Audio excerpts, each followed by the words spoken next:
320. Hi, I'm Rory Cruikshank. And I am Wilf LeBrock, and we're here for Schools Head of the River 2022. First time this event has happened in 3 years, I think. Yeah, and about 4 years since the majority of the events, because last time in 2019 they cut the crews down to the top 10 fastest 8s. So we didn't see the likes of Champ Quads or J15 Girls 8s or anything of the similar. This is the first time it's been running in complete fullness in 4 years, and the weather's looking pretty good, isn't it, Wilf? Yeah, just about 6 mile an hour southwesterly wind, so that's a nice tailwind down Corney Reach once you go around that first bend past Barnes, and then maybe a slight crosshead after Hammersmith, but shouldn't be too challenging for the crews to deal with. Yeah, it's looking incredibly flat here. We've got the finish line just in front of us. Course is what, 6.3, 6.4k? Yeah, slightly shorter than the full Head of the River course, because it of course finishes at the Westminster School flagpole rather than all the way down at Putney Pier. So those crews will be starting their sprint slightly earlier, but still a long old way compared to 2k racing. Yeah, Westminster School running the event, don't they? Westminster School put on the whole thing. Yeah. CD Riches, director of rowing there, has run this event for years and has always done a fantastic job. He's always worked with all the schools to be able to host it on a weekday and make sure that people are still able to come to it. And I believe the event also supports some of the GB junior teams in the summer. It gives a little bit of money to the Coop as well. So fantastic event for junior rowing. Yeah, great event to see it back in full swing. Big thanks to Westminster again. AllMarkOne are the official photographers for this event. Just down below you can see the website link for all of our race photos. We're aiming to get them up live as we're photographing. We've got photographers just further up the bank than us. So make sure that once you're finished, if you're a parent or a coach or even a rower watching this back, make sure that you check the link down here to go and buy some photos. Yeah, we've got two photographers out on the course today to give you hopefully your best side, whichever side your best side is. So do check out those photos.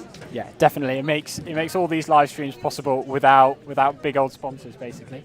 But yeah, the race has already started, hasn't it? So the race started at 1:30. Hopefully, assuming they got everyone off on time. Should do.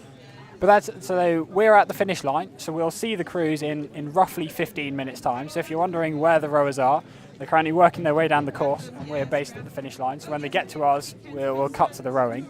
But until then, we're just going to kind of go over the course, because there are lots of rowers that have filled out the commentary form that have never raced on this bit of river before and never done Schools Head before. Yeah, exactly. If you think the last time this event happened was 3 years ago, so the kids who are J18s now will only have done it once as a J15, and for a lot of them, their events might not even have happened. So it could well be a lot of crews' first time on this course. I'm sure every Cox. I remember before my first Schools Head, my first coach handed me a big ream of paper with all the information on the course. So I'm sure every Cox would have revised it all in theory, but there's no substitute for kind of just that practice on the course and feeling when your boat is really in the stream and you can just barely use the rudder and sit in that stream the whole way down, and that's a really tricky thing to do for the whole of a 6k course. But if you can get that right, you're probably gaining a length or two over the people who are still kind of in the right place in theory but not quite always at the right angle to the stream. Yeah, like a little bit of history. Both Wilf and I have coxed this course many times. I won it as a J15 and as a J16 in both 4s and 8s.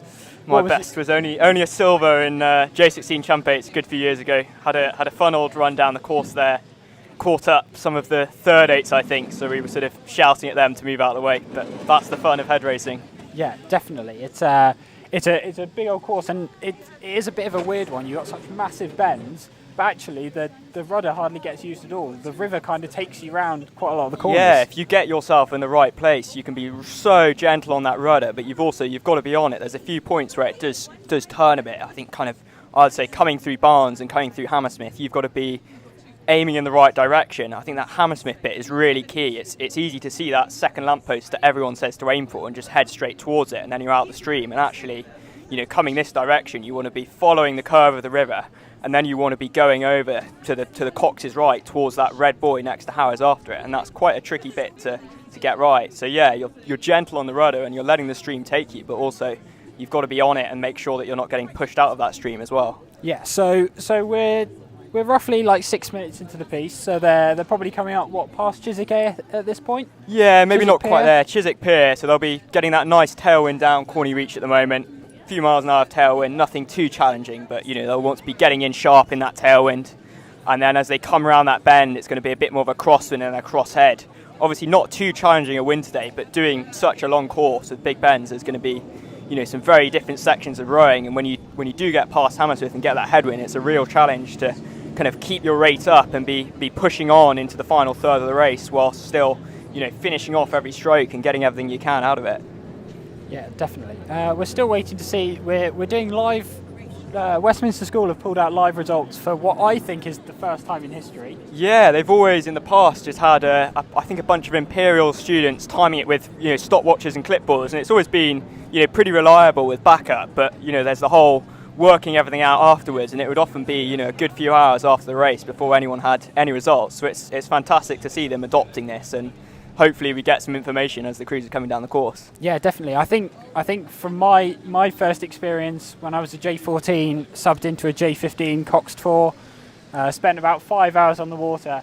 I think when I came off the water, it was another 5 hours until we saw results, and maybe another day until we saw any photos from the event at all. Yeah, definitely. I remember sort of, you know, I grew up north, and we'd always have a few hours on a coach coming down to these events and going back, and I remember sort of sitting in the services with the crew on the way back from the race and kind of finally seeing the results, and I'd either be, you know, happy if it had gone well for you, or a bit of frustration if it wasn't quite what you wanted. But yes, it's so good to see events adopting these live timings and just making it a bit more exciting to follow it along live. Yeah, it's definitely making the sport a lot more spectator focused, which I think is one of the key parts that the sport needs to do to keep moving forwards. Yeah, definitely, and head racing is a really tricky format for that. You've got to kind of know what's going on, and if if you're into the form of the cruise and you know someone's overtaking someone or something, that's quite a big deal. But actually just seeing a stream of crews come past on the river, it might not be that interesting unless you know what's going on. But having kind of live results and live times so you can actually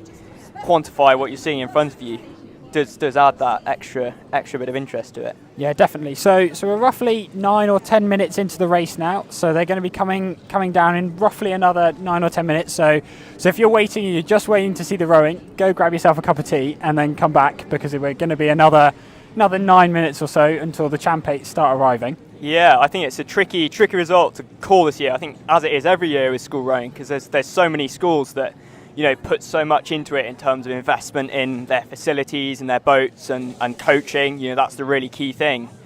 I think, you know, Shiplake seemed to have a really strong squad this year. I think they had 2 8s quite high up there at Quintin. They won this event last time. They always seem to be very fast this time of year. But also KCS, you know, they've got 5 returners from last year's Nat School's Champ8 silver medal winning crew, and this is their home water. They've had that practice, so that could be very close battle. And then also St Edward's, you know, with the quickest junior crew at Quintin Head. It looks like that program's really moving on under head coach Adam Moffat. So it'll be very interesting to see, as it always is with school rowing. There's, you know, quite a big group of clubs that put enough into it to potentially win compared to, say, university rowing or, you know, high level club rowing. So it's always quite exciting to see.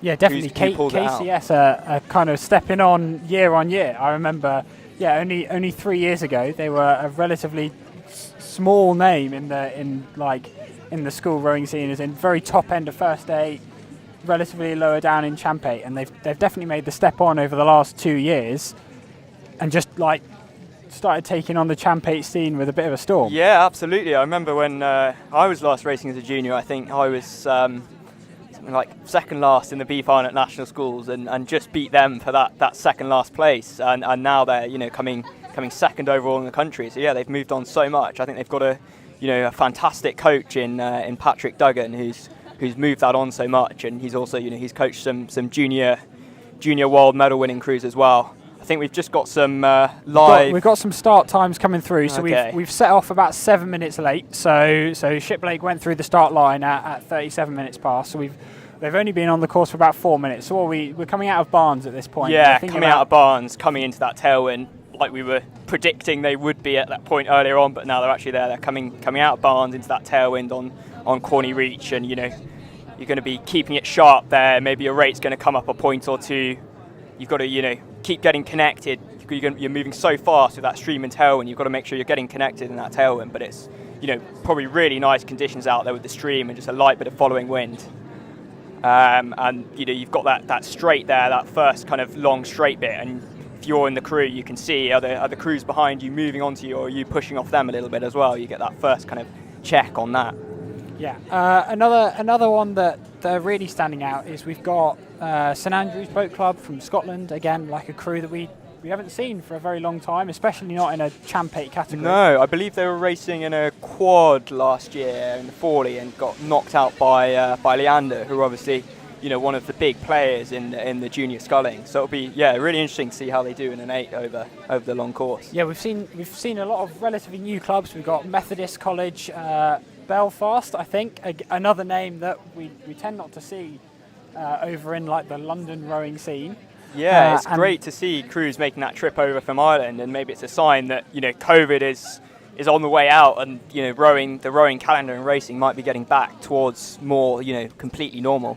Yeah, same with, we've still got Enniskillen, and then also a little bit closer to home, we've got Wimbledon High School, a school that basically didn't have a rowing programme 5 years ago, making a massive change, and has already taken Hampton Head with a bit of a storm in the senior like J18 women's 8s. Yeah, it's so fantastic to see clubs that, you know, are maybe not from a really big name, prestigious private school getting a rowing program going. I think another good example is probably Hinksey last year. They had both, you know, a junior men's 8 that split into some fours for Henley and a junior women's 8, and you know, that was the first time we'd really seen them racing at that level and sweeping at that level. And it's fantastic to see, you know, these programs coming in and opening up rowing at a high level to more than just the kind of big name public and private schools. Yeah, we're definitely seeing Hinksey have put out a women's 8 today. Another tiny club that used to row out of basically a container, sat on the side of a school boathouse, and they're expanding. They were borrowing lots of equipment, weren't they, to get it running? But I think again, so much of it is the coaching. They had Axel Dickinson and Bodo, coaching them, and it seems like, you know, that has such a big impact. You can have such a big impact on you know, people who are rowing at that age and at that stage in their rowing career. It really does make such a difference just having that passion and drive from the coach at the top to move a program on. Yeah, I think I know specifically with Hinksey, they're coming here with their sights set on a very big goal. They're not here to come second, so it'd be interesting to see where they pace. We haven't had that many results, especially over the last year. We had no head racing season last year, so we're in a little bit of a weird position that we're going off some slightly shorter heads and last year's regatta season rather than any other long courses. Yeah, and it's always, you know, this is generally the first race of the year where, you know, everyone's going to race each other as well, so you're always going to get, you know, one or two surprises. Sometimes it'll be what you expect, but each crew is going to be racing quite a few crews that they haven't yet raced this season. Yeah, definitely. Okay, so whereabouts are they now? So we're roughly like 8-9 minutes in, so they're still cracking on. Let's have a look what else there is. So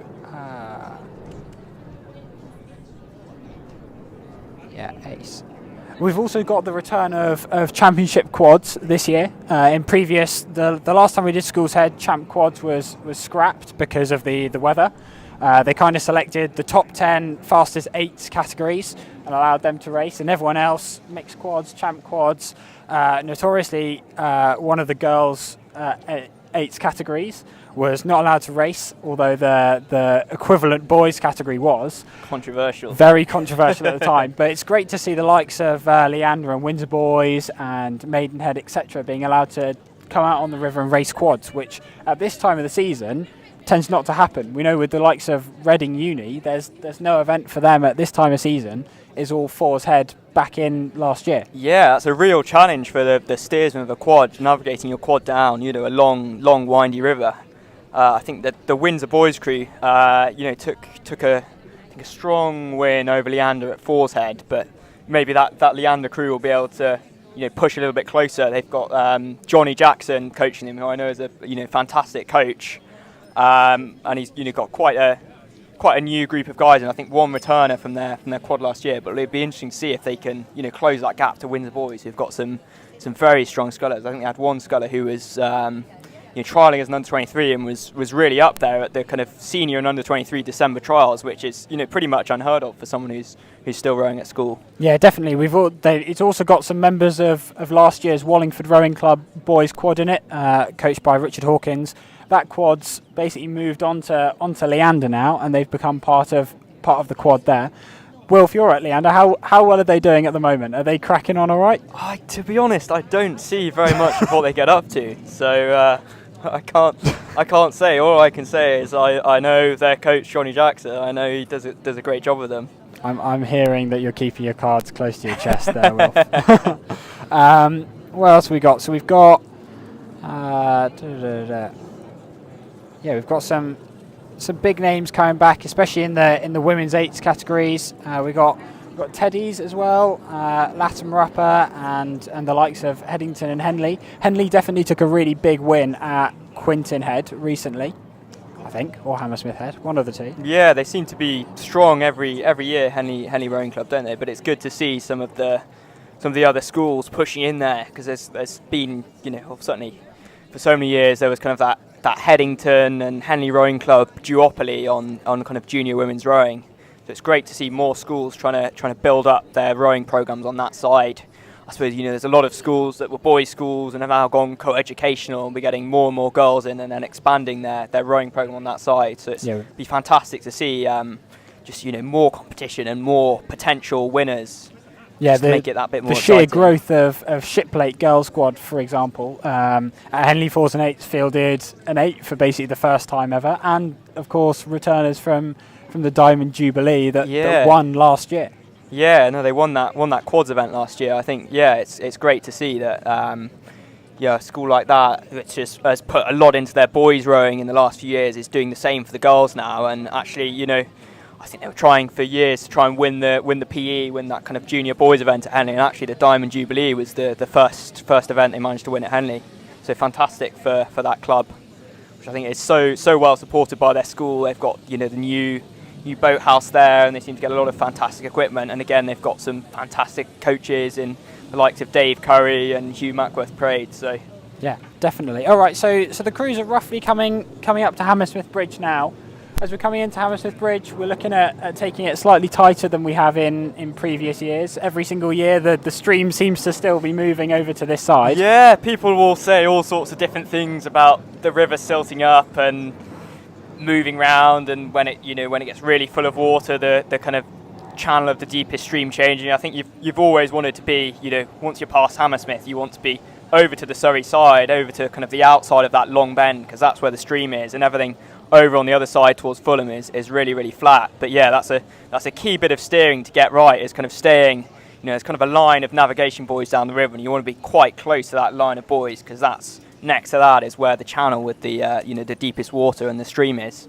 Of course, you've got to remember, once you're through Hammersmith, it's still quite a long way to go. It's maybe 2.25k in School's Head, even more than that for the full men's and women's 8's Head course. But yeah, it's still a long way to go. So you want to be stepping on there, but you don't want to kind of open up your sprint at Hammersmith and then blow at Fulham and still have 600, 700 metres left to go. Yeah, you've got a pretty long way to go going through Hammersmith. Everyone gets quite excited. You think you can roughly see the finish line from the coxing seat, but it's a very, very long way still to go for the rowers. Yeah, it's such a big wide river that when you first see that finish line, you're still a very long way away from it in terms of distance, and also you've got to resist the temptation to head for that finish line, because then you'll be cutting across the flatter water. You've got to stay out wide on that bend and follow the curve of the river and stay in that stream as well. Yeah, you've got some relatively helpful big red buoys following the whole way down, and as long as you don't clip them or touch them, you're in a pretty good position. They do jump out at you sometimes. Yeah, if you can't see the one in front of you, it's probably at your bow ball. Yeah.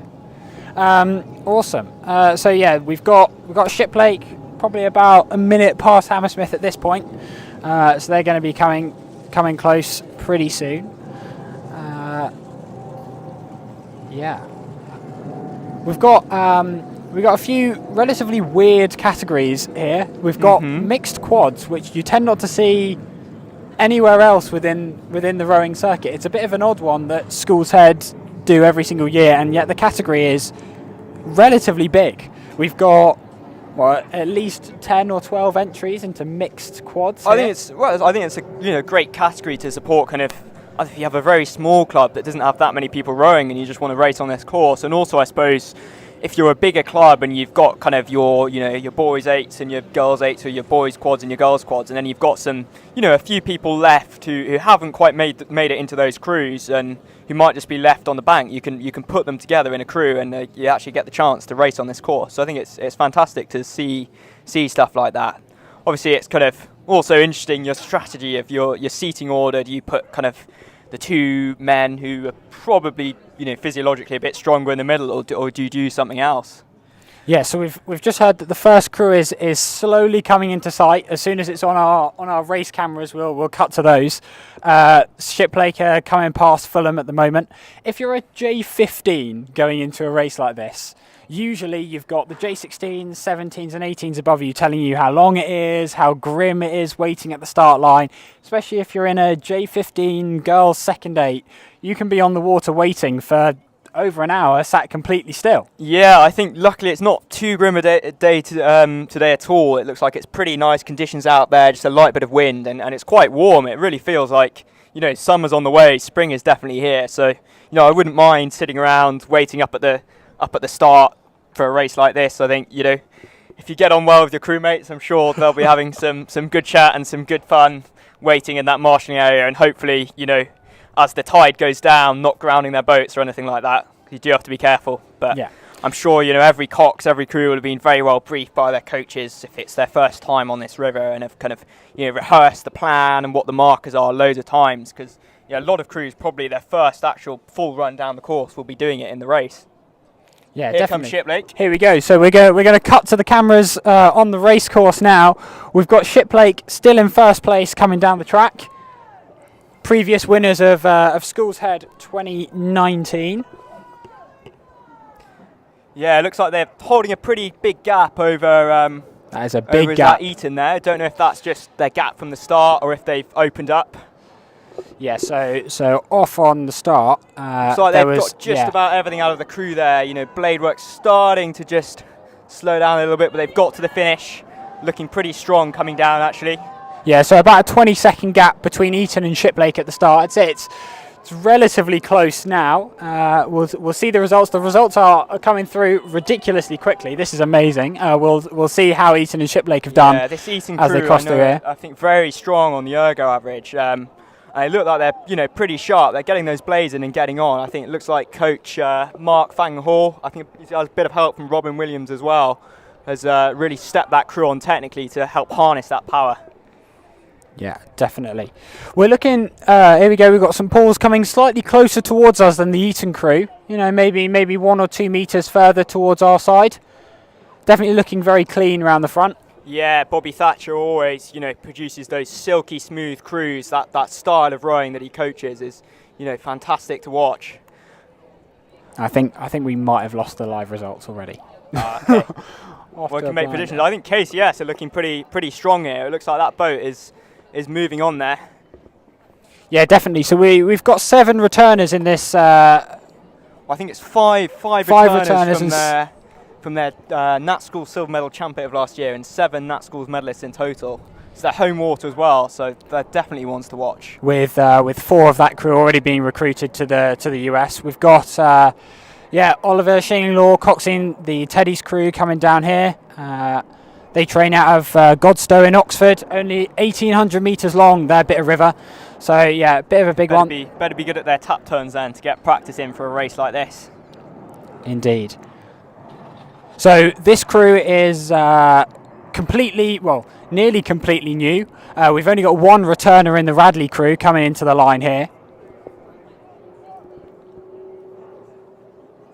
Looks like a bit of a big gap down to... Is that Abingdon, the next crew to come down? Yeah, so we've got, we should have Abingdon coming down. I think it looks like we've got some live results in. So it looks like Shiplake, first place, 16:54. Eton College, 5 seconds behind them in second. And then St Edward's in third, another 2 seconds behind that. And King's College just pushed into fourth by 0.6 of a second. So it's very close racing up at the top there. Fantastic to see.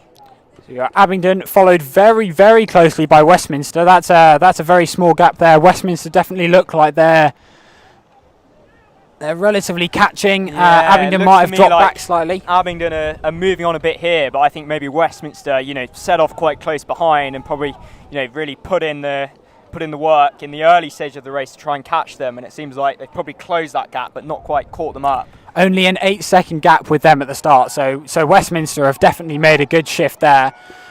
And we've got Dulwich in Champ 8. Yeah, it's good to see them making the step up to that category and joining their neighbours Westminster and KCS in that category.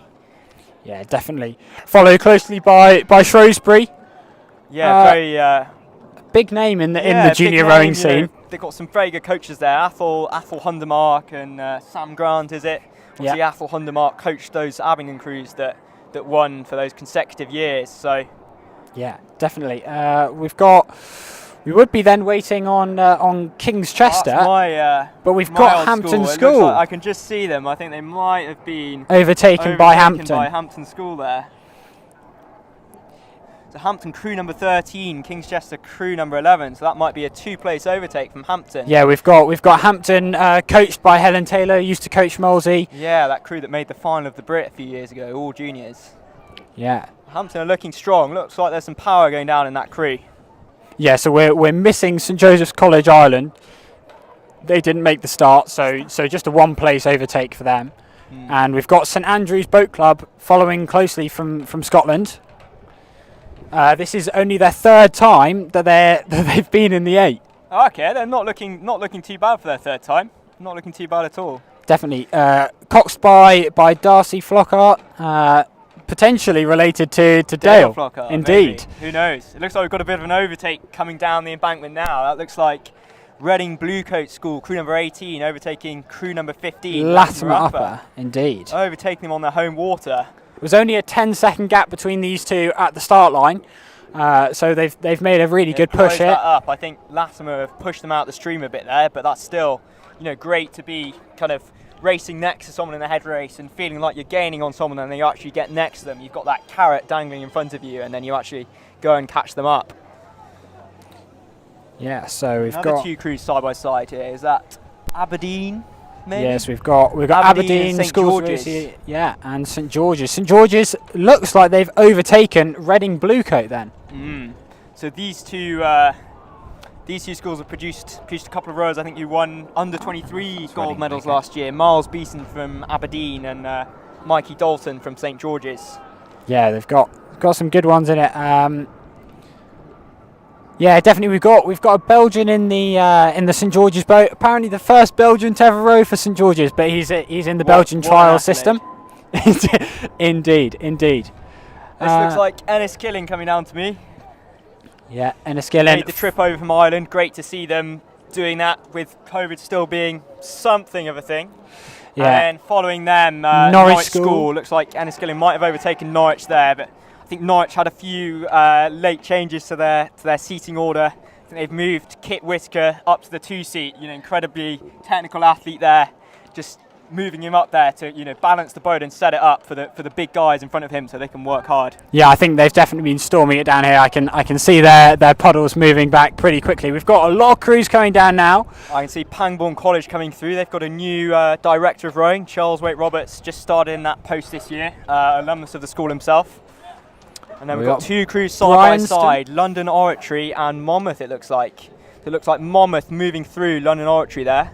Not rowing in their M packer today, Monmouth, but they've produced some fantastic athletes. Ewan Hadfield, junior and under 23 medalist, and Robbie Prosso, who's now at Bristol, I think, another great up-and-coming athlete. Followed very closely by Bedford School. We had some good results from them at Wallingford Head in the 4. We've definitely got 4 really good athletes in that boat, coached by Pete Mulkerrins. Interesting to see how well they do when they step up into the 8. We've got a nice big gap now between Bedford School and who's going to be coming down here? Is it Bryanston? 26 or 29?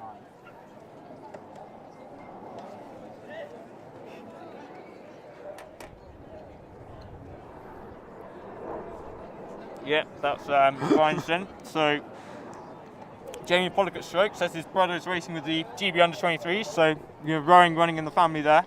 Coach look like they're maybe a little bit far over towards the Middlesex wall and out of that fastest water. Yeah, definitely. Followed by Emmanuel. So home water for them, so I'm sure they'll know where they need to be on the river. Apparently not featured in Boys 8, Senior Boys 8 since 2012. And this year they've got a quad and a J16 Boys 8 as well. So that's really good to see that programme starting to come out of there, followed closely by Great Marlow School. So one of these crews back here is Methodist College Belfast. Looks like we've got another overtake going on here. It looks like BMS are overtaking Clare's Court down the line of boats here, and it seems like BMS have got that Surrey side. They've got that fast water here, and they're gaining quite fast. Really, trying to put down that power and get as close as they can onto that Clare's Court crew as they come up to the finish line. Yeah. So here we go. Whack it into position. So we did see Reading Bluecoat come past. They're currently sat in first in the school first eights. About 50 seconds behind the winner of Champ 8s, is it? Yeah, roughly 50 seconds behind. Yeah. Followed by Enniskillen in second place, Pangbourne College in third place, and St George's College in fourth place. Norwich School sat in fifth. It's a good result for them over Bedford School, who came sixth. That's a big move from Norwich there. That's good stuff. Bit of an old AllMarkOne rivalry there with Rory here, who went to Norwich, and then another of our team members, Rich Mann, who went to Bedford. This is Winchester College coming down here. Great to see them fielding a big team again. Yeah, it must be difficult for them rowing on such a small stretch of river. It's only 1K and it's literally only a boat's width wide, and there's a turning circle where they have to turn and then go back down that river, so it'll be so different from them racing on a big wide river like the Tideway. Yeah, definitely. We've got a pretty big gap after Winchester here to the crew behind. We should have Kew House School here. Another name that we haven't seen, that we've seen grow quite quickly in recent years. Yeah, it seems like they've got a big team of coaches there, big team of kind of young coaches who are still pushing on with their own rowing careers at the same time. Big shout out to Josh Burke and Rufus Tilt from the GB under 23 European team last year. Yeah. Definitely stepped up into the coaching role, I think, and then coaching at Kew alongside that. But that's fantastic to see more schools getting into rowing and building it up. Yeah, definitely. Follow down, we got Yarm coming down here. We've got a national level swimmer in the 7 seat. In the 6 seat we've got Mark, who's moving on to Oxford Brooks next season. That's a good choice. You should definitely. Seems like they've got a very experienced coach in John Lund. Hope I've pronounced that right. So you're coaching the GB women and then junior crews in the 1990s and picking up wins at Schools Head, National Schools, Brit Junior Champs. It's great to see such an experienced coach looking after those guys. Definitely. I think this is crew 45, Shiplake College second eight, which have made a big move they're here. Sharp. They're looking like they're moving on here. Definitely. Results calling out. Far over to the Middlesex wall again, but there's some power being put down in that crew coming into the finish. They're sitting relatively high on the rate here. Second at Wallingford Head. Next crew coming down is crew 37, so that looks like there's been a good few overtakes from that Shiplake crew. Definitely. That Shiplake crew made a big old step on there. Monkton Coombe coming through the line now, just holding it together for the last 3 strokes. You're a very long way into the race here, and you're just waiting for the cocks to say wind down and get to the finish line. Your forearms have blown long ago. Your final sprint has been called too early, and you're just hanging on for the line. We've got Radley second 8 coming down now, 47. Again, rate staying pretty high in these boats. These are looking really good. 47 crew number, not the rate, just in case you're wondering. And here's Eton second 8, so coming past their supporters here. Overtaking Oratory School? Yeah, Oratory School's first 8 there. Oratory School's first 8.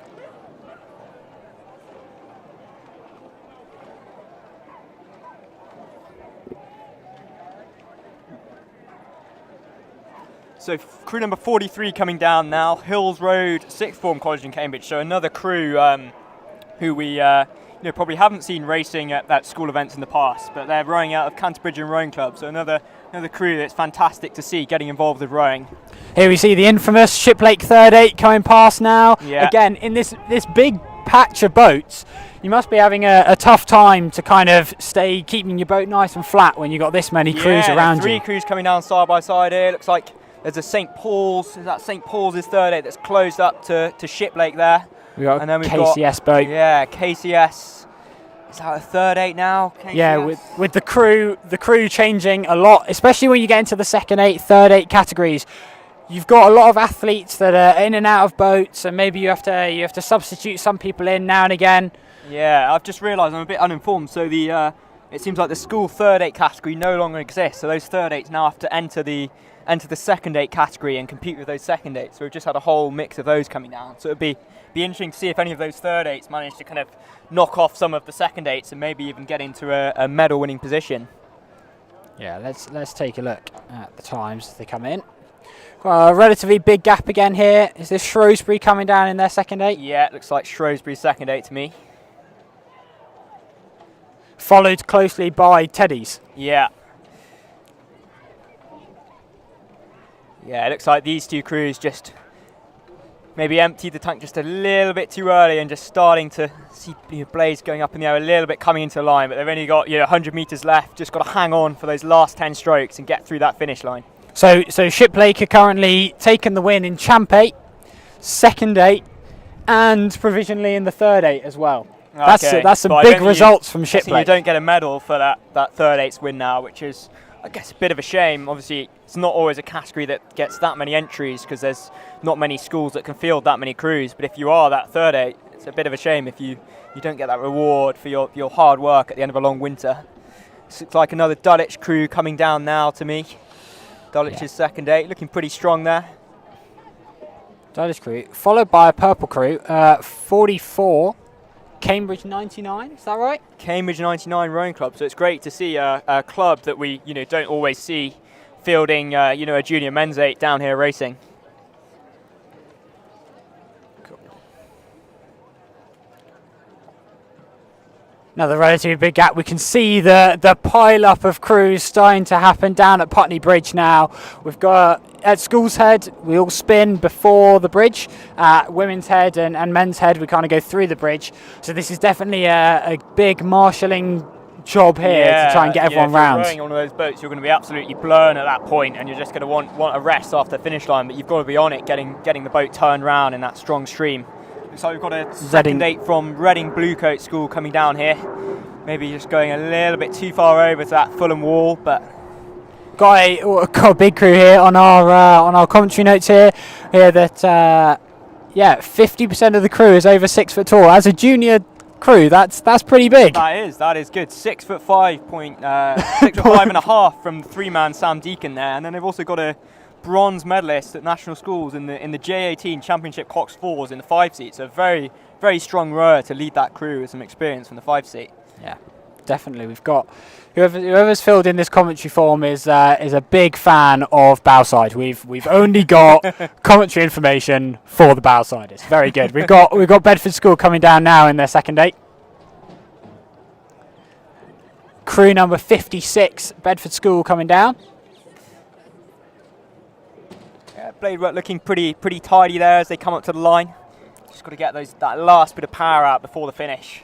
Followed relatively closely by Abingdon School with a big gap behind them. This Abingdon School second 8 definitely looks like they've been doing bits here. Their rate's still pretty high coming into the line. Yeah, no, they're moving on, aren't they? They're looking sharp. They've got Rory Copus, alumnus of the school, coaching them now, as well as B. Dutton from the Brooks Island 8 last year.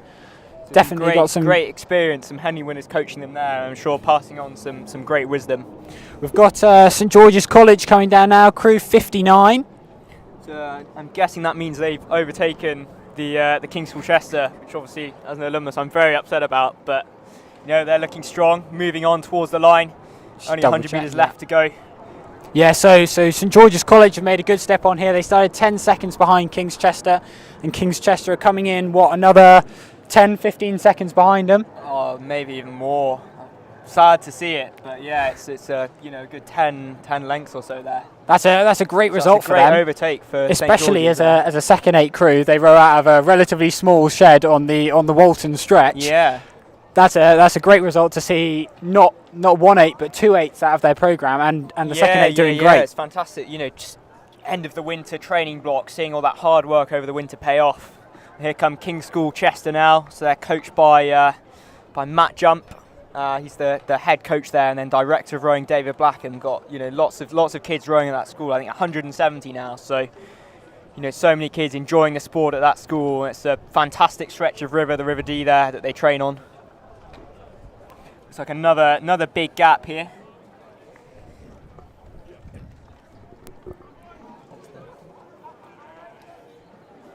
Just waiting on the Q House School third 8, I think. Q House School B in the second 8s category. So Q House School third 8, just waiting on them to come down.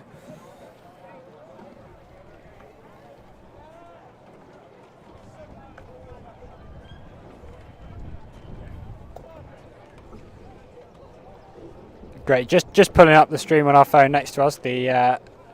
We're trying to stream with 5G for the first time. We've sacked off the Wi-Fi. We're giving it a go on 5G, which is good because the Wi-Fi over whenever we here. set up these live streams, you think it's going to be simple, and then you get there and you spend 2 hours just trying to get a decent internet connection up and running. So hopefully it's running okay, and you can see the pictures and hear what we're saying.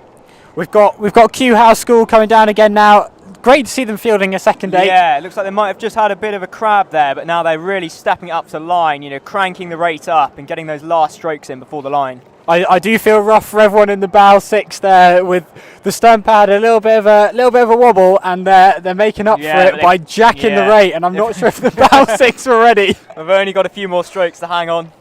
Got to get every last ounce of energy out before the line. Really good to see a club like that field a second 8. It's actually quite incredible. 4 or 5 years ago, it was really rare to see a school field a second 8, never mind a third 8. Yeah. And we're starting to see clubs like this just pull it out of the bag time after time. Yeah, and it looks like we've got the first of the J16 Champ 8s coming down now. So we've got St Paul's, who came first and third in the 4s at Wallingford Head, first and second at Quinton Head. They were fourth at Hammersmith Head, but they had a penalty, so it'll be interesting to see if they can turn that result round today.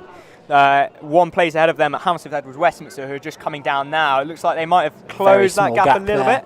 Yeah, small gap get the result over the line. But these are the guys who will be moving on to that Champ 8 rowing next year. You can see this Westminster crew, looking pretty neat on that front end, getting the blades in, getting the legs on, and really stepping onto the line here.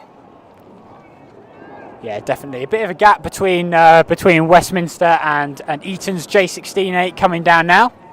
Yeah, Eton look like they've really emptied the tanks, and they're just hanging on for these last few strokes here, but still looking strong. Still looks like that boat is moving on.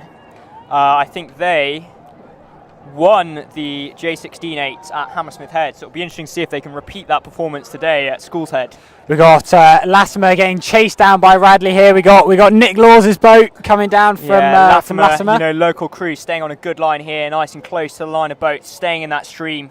Radley just sitting in their wash a little bit, so it's going to be really hard rowing in that bumpy water towards the end of the race when your forearms are blowing and you're just hanging on. Yeah, chased very closely by Radley, and we've now got crew number 35 coming down here, Yarm. It's missing a guy in the 2 seat.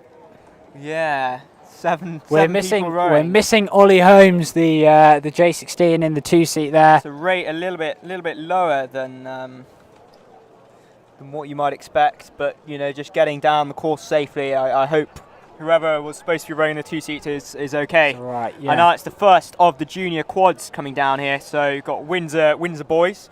Marcus Chute, I think, fantastic athlete, doing the under-23 trials this year, and was really up there in the December trial. And they are looking, they're looking sharp, they're looking strong. Blades are going in, legs are going on. I think maybe a little bit far over to Middlesex, so we'll see But they See if are that costs them anything with smashing the steering. it. The gap between them and Leander is relatively big. We're missing Henley Rowing Club, who should have set off second. We'll just we've double got an 8 check on the coming past. results. We've still got, is that a J16 Champ 8 from Abingdon coming through? I think being chased hard by the Leander quad. It looks like that Leander quad has just had to swerve a little bit to avoid the black boy, but now they're on a nice, close line to the line of boats, catching up on this Abingdon School 8 in front of them. And again, looking sharp, looking strong, coached by Johnny Jackson. Fantastic coach, one of the best on the junior scene at the moment. Last few strokes for them now. We've got another 8 coming down. It looks like Maidenhead Rowing Club. Yeah, Maidenhead pulling out a J16 Champ 8. Interesting to see them racing in an 8. Obviously, they're more known for their sculling, and they've produced some fantastic scullers like Victor Kleshnev in recent years, and got so close to winning the Forley a few years ago. Multiple times. Great to see them. Yeah, great to see them now fielding an 8 and moving into the even bigger boats. We've got Westminster School coming down now. Really high rate in their quad here. Yeah. We got the Westminster guys running along the bank in front of us. Near the line of boats in the stream, looking sharp. Big program there, fielding 8s and quads, and all of them seem to be looking pretty strong, pretty sharp, and doing well here.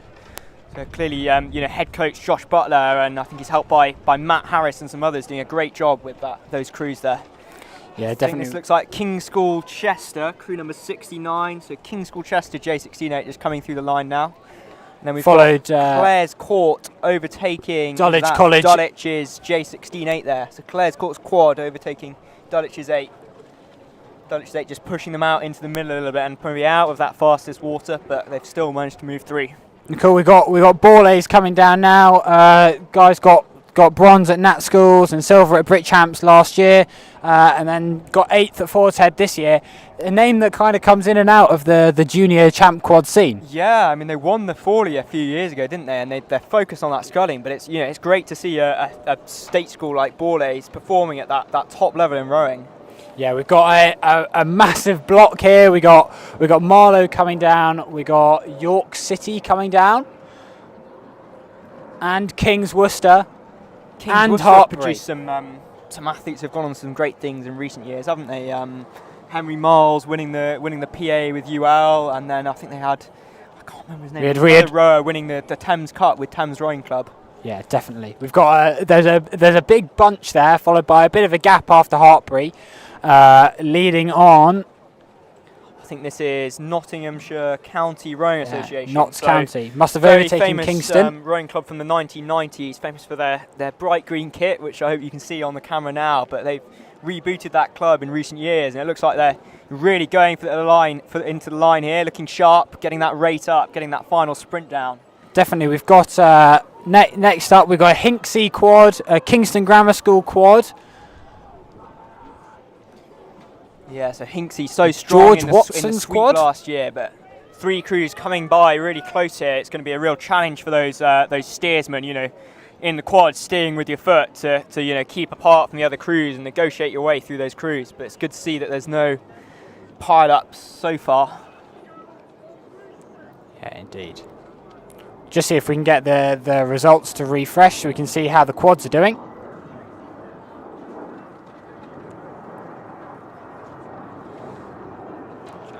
There we go. Yeah, so Windsor Boys taking the win in champ quads by over 20 seconds to Leander. That is a massive win for Windsor so Boys. It seems like there. kind of a repeat of the Ford's Head result there. So that Windsor Boys crew really strong, but Leander will keep pushing on their tail into the summer, I'm sure.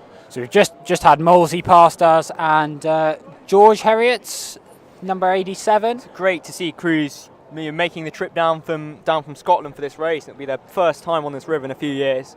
It's like another Windsor Boys crew coming 97. This is a Windsor Boys B Championship quad here. A massive move from them, catching up with crew 87. They've jumped basically 10 places down the course. That steersman must have had a lot of work with their right foot. His way around all those crews, and then Hereford Cathedral School coming through now. So maybe not such a big name in schools rowing traditionally, but they're looking sharp, they're looking neat. It's great to see. Yeah, them fielding. We got three or four of them from their J16 quad that did great at Brit Champs last year. I trained alongside them at Brooks. They came down and did some sessions here. Followed closely by Marlow Marlow, and is that Great Marlow School or is that London Oratory? I cannot tell. It could be Mossbourne Rowing Academy. Indeed. I do apologise. I think Staines. Again, another crew that you tend not to see at too big of an event, but it's incredible to see them racing here. Yeah, well, of course, the clubs and the schools. Well, I suppose they get that chance at national schools as well. But you have both the clubs and the schools racing here, and it seems like junior rowing is often too dominated by the schools. But it's great to see some actual rowing clubs that are open to anyone out here racing as well and competing for those Definitely. spots. Another shout out to Emmanuel School who have fielded another boys squad coming down, followed by Latimer Upper. 92 Latimer Upper. Great programme over there at the moment. For them. Looks like they're maybe just a little bit too far from the line of boats for my liking, but I'm sure they know what they're doing. Followed by overtake here, crew 102. Is that Hinksey overtaking crew 99, which I think is Hereford Cathedral School. Another Hereford Cathedral School crew. Hinksey just on the steering a little bit, going into the Looks line. like they're just holding on for those last few strokes. They've emptied the tanks and they've just got to hold on and get across the line. We got 101 St Peter's School getting chased down by Windsor Boys C at this point. Windsor Boys and D following looks directly like it's, down. Some real bow to stern action here. Windsor Boys seem to be going for the bump. Hopefully they will negotiate it safely. They've only got 50 metres left to go. I think they're just kind of moving around each other now, but that was a very close one. And then Windsor Boys D, crew 107 just overtaking Northwich crew 100 here. So really strong programme, lots of depth in the sculling from Windsor Boys there. They've got fantastic coach again in Mark Wilkinson, who's done so much with that programme. A couple of Forley wins a few years ago. Doing a fantastic job of that programme and producing athletes going on to great things and winning medals at the Junior Worlds, etc. Yeah, definitely. We got Radley's third eight just coming through the line now. The start of the third eights category, just chasing down before we start seeing the J16 first eights chasing them down. So my mistake. There is a third eights category, but there's a lot of crews that are choosing. I don't know if they're being forced or they're choosing to enter the second eights category as a third eight instead and see if they can medal in that. Really trying to push themselves on and challenge themselves there. Yeah, so we've got the tapering end of Champ Quads, the likes of York City coming down now, and Eton College third eight just getting stuck into the mix right in the middle. Yeah, it's getting this mix of sculling and sweep here. The third eights and J16 eights mixed in with the championship quads. Yeah, seeing some great support for Windsor Boys here from Bryn. Bryn's on the live stream. Hello, just watching the 4 Windsor Boys quads coming down the track. Hello to Bryn. If you want to see what Bryn gets up to now, you could follow Bryn's Bowls on Instagram and see all the calories he has to eat as an elite athlete. Indeed, we've got another Staines boat coming down now, followed closely by another St Paul's boat. Yeah, which St Paul's cruise is 110. That is St Paul's third eight. I think I've already seen 3 or 4 eights from them go past. So fantastic depth in that programme as we do always see from them. Yeah, we got Hampton School coming down now with is this King's College J16 first eight?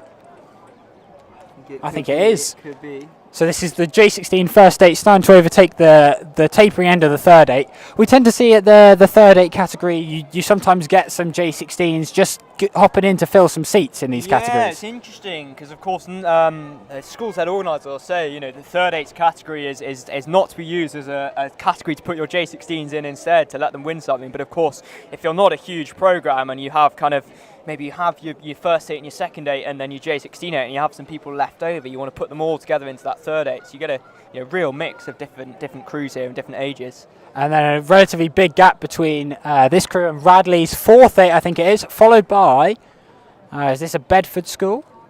I think it might be 116 Bedford School chasing them down. Yeah, catching up down the line of boats.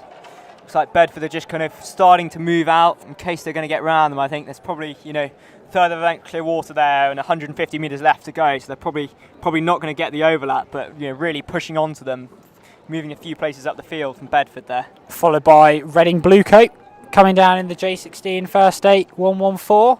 Yeah. So it looks like they have been overtaken by Bedford as well. That Bedford crew looking very strong. A lot of work going down, emptying the tanks in the final stage of the race in that Bedford crew.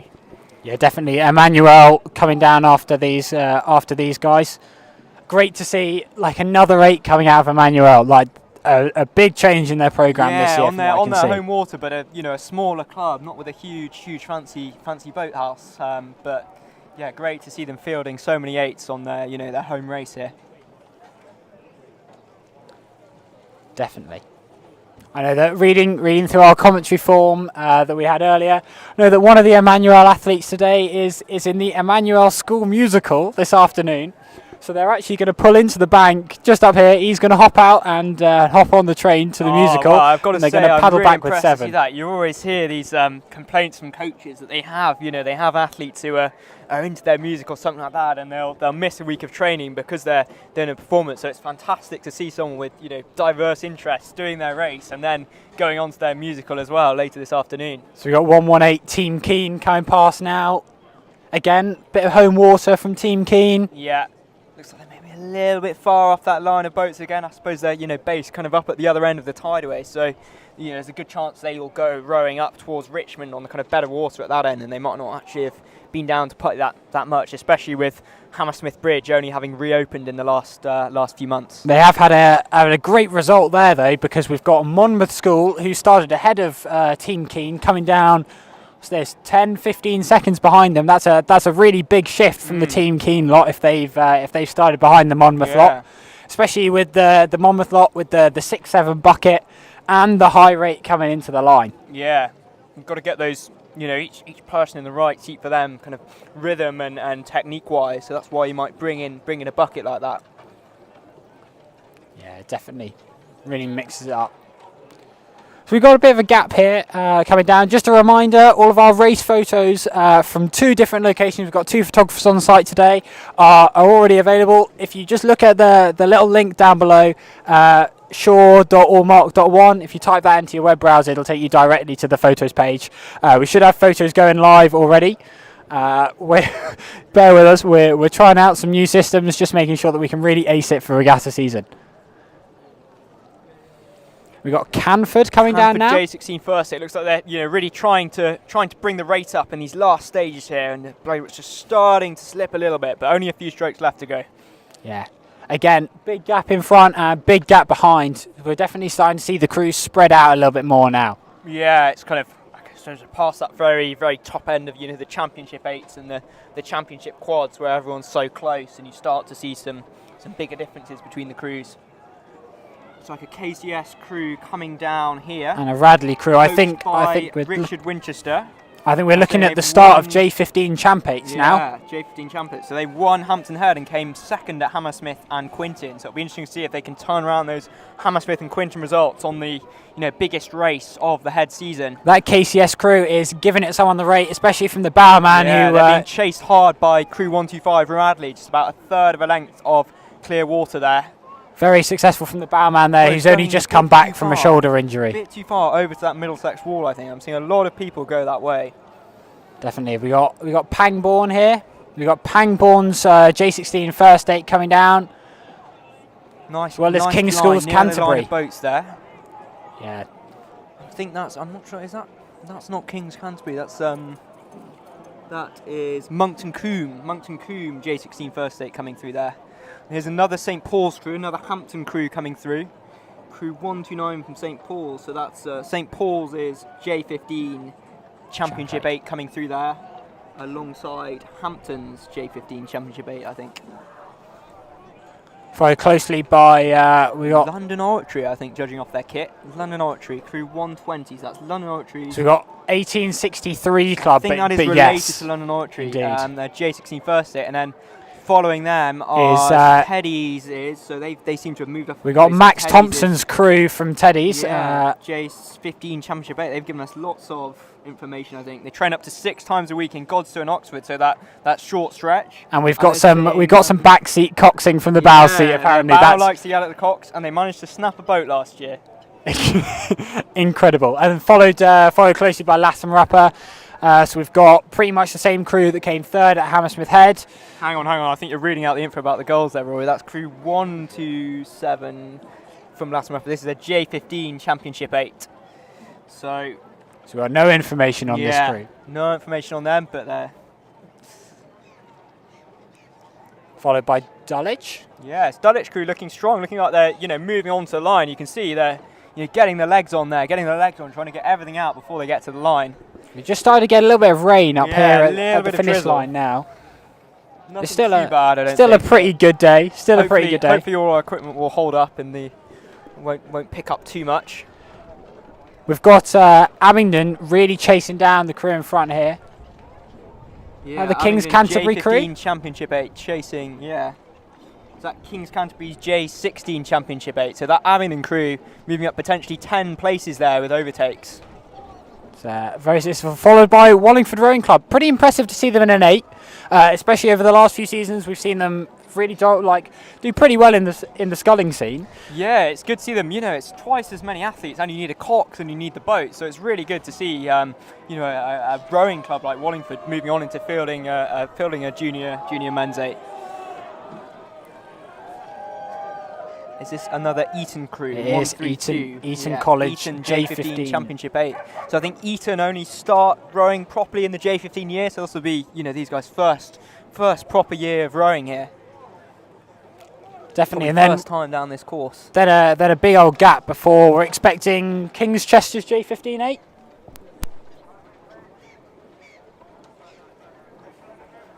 We've got Dave behind us.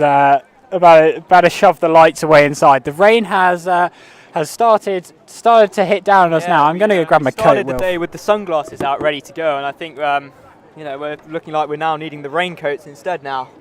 Looks like we've got a King's Chester crew coming down here now, crew number 134. So J15 Championship 8 from King's Chester coming down here.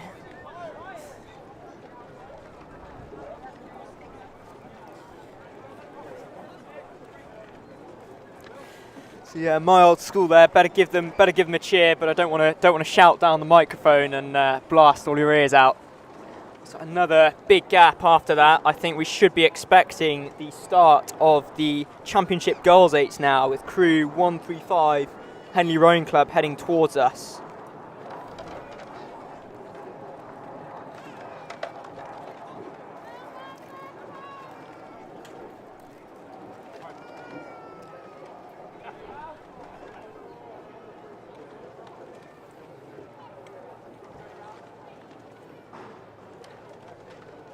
Yeah, and that Henley Rowing Club crew is coming past us, looking sharp, looking like the rate's coming up, looking really strong in the water. Quite a nice line here, I think, not too far over to that Middlesex wall, not too far off that line of boats, so good place on the river. It looks like they've got a big gap up to the next crew in the Championship Girls 8, LEH. Very good, there we go, there's our unessential lighting gear put safely inside out of the rain. Yeah, we're into the J18 Champ Girls 8s category now. Massive gap after Henley Rowing Club. I can't even see. We've got Latimer Upper and LEH following them down. Should have Headington School as well. Headington School coming out first here. They started off crew number 139. They seem to have overtaken 36, 37 and 38 coming into the section here. It seems like they've kind of gone for the Middlesex water rather than kind of round the outside of the bend in the stream here, but it looks like they're just moving off the bow of crew 138, Surbiton High School. Another up-and-coming club in junior women's rowing there. We've got LEH followed by Latimer Upper School. Latimer have given us a lot of commentary info. So same crew that came third at Hammersmith Head, except they've swapped their 3 and their 7 seats. Seems like there's lots of national schools medals in this crew from the J16 8 last year. Second at Henley Women's in the J16 Cox 4, so some great experience there. Coached by Gwyn Batten, Olympic silver medalist in Sydney in the women's quads. So and head of the women's head committee. Yeah, exactly. So she's all over the rowing, still really, really involved with the sport. So we've got Teddy's just going through the line here, fourth at Quinton Head, second at Hammersmith Head, and we've got some Henley Saturday returners in that crew as well from the Diamond Jubilee last year. Fantastic to see, you know, a club like that building up its kind of co-educational rowing program and getting lots of girls rowing as well as boys. Speaking about a club building up, we've got Wimbledon High School coming down now, a club that, as we mentioned earlier, had hardly heard of 2 years ago and probably didn't have a boat club 5 years ago. You know, fielding an 8 there, that's a big boat, and they're looking strong, they're looking sharp. Yeah, incredible work from them. Looking for King's Chester to come down now. Aberdeen Schools and the women's 8 from Hinksey Sculling School should be coming down in a second. So my old school again, King's School Chester. Is this the J15 Champ 8 or is this the women's 8? I think it's a women's 8. Looks like a women's 8 to me. So it's like they're being pushed a bit by the Aberdeen Schools there.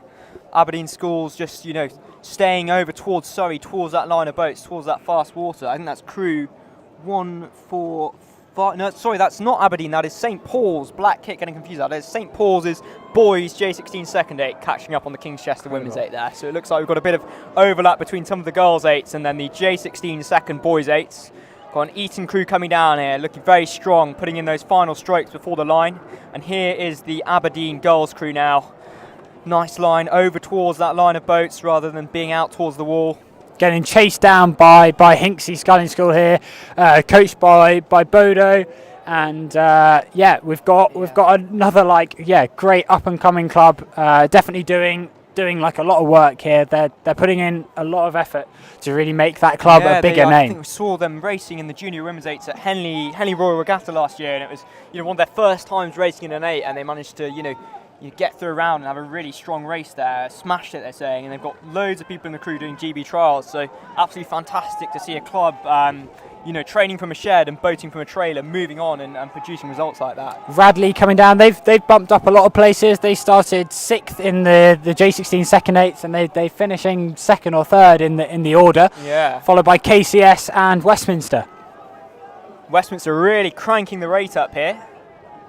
Getting those blades in, getting those legs on, getting everything down as they come into the line. That stroke man really going for it, using the hips. Stern pair, opening up those backs there, getting every last ounce of power down. All right, we got Latimer Upper 147 coming down now. So this is the J16 second 8. Again, with there's a few kind of smaller athletes in there. You know, Latimer's I think a school that's known for their kind of music and their arts. So you're not going to have maybe as many really big people to pick from. But it's great to see them out here rowing and racing. And then a big old gap after them. They've done pretty well here. We've got a very, very big gap at the end of Latimer Upper. We've yet to see the Dulwich J16 second 8. I don't believe. Oh, we've seen the Abingdon one. We haven't seen the Bedford School one yet either, I don't think. But I think we've seen the Eton one, so that's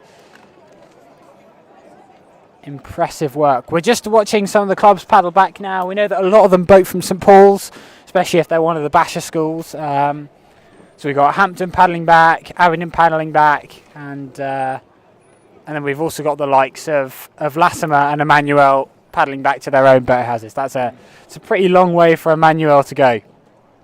Oh yeah, indeed. I think with School's Head, I think, with the head races, I think you want to be boating from Putney. You do, quite a long row for the warm-up, but then you just turn and go in. It's, such a long way to row back, and you're doing it, against a really strong stream and tide as well, and rowing on the tideway as well.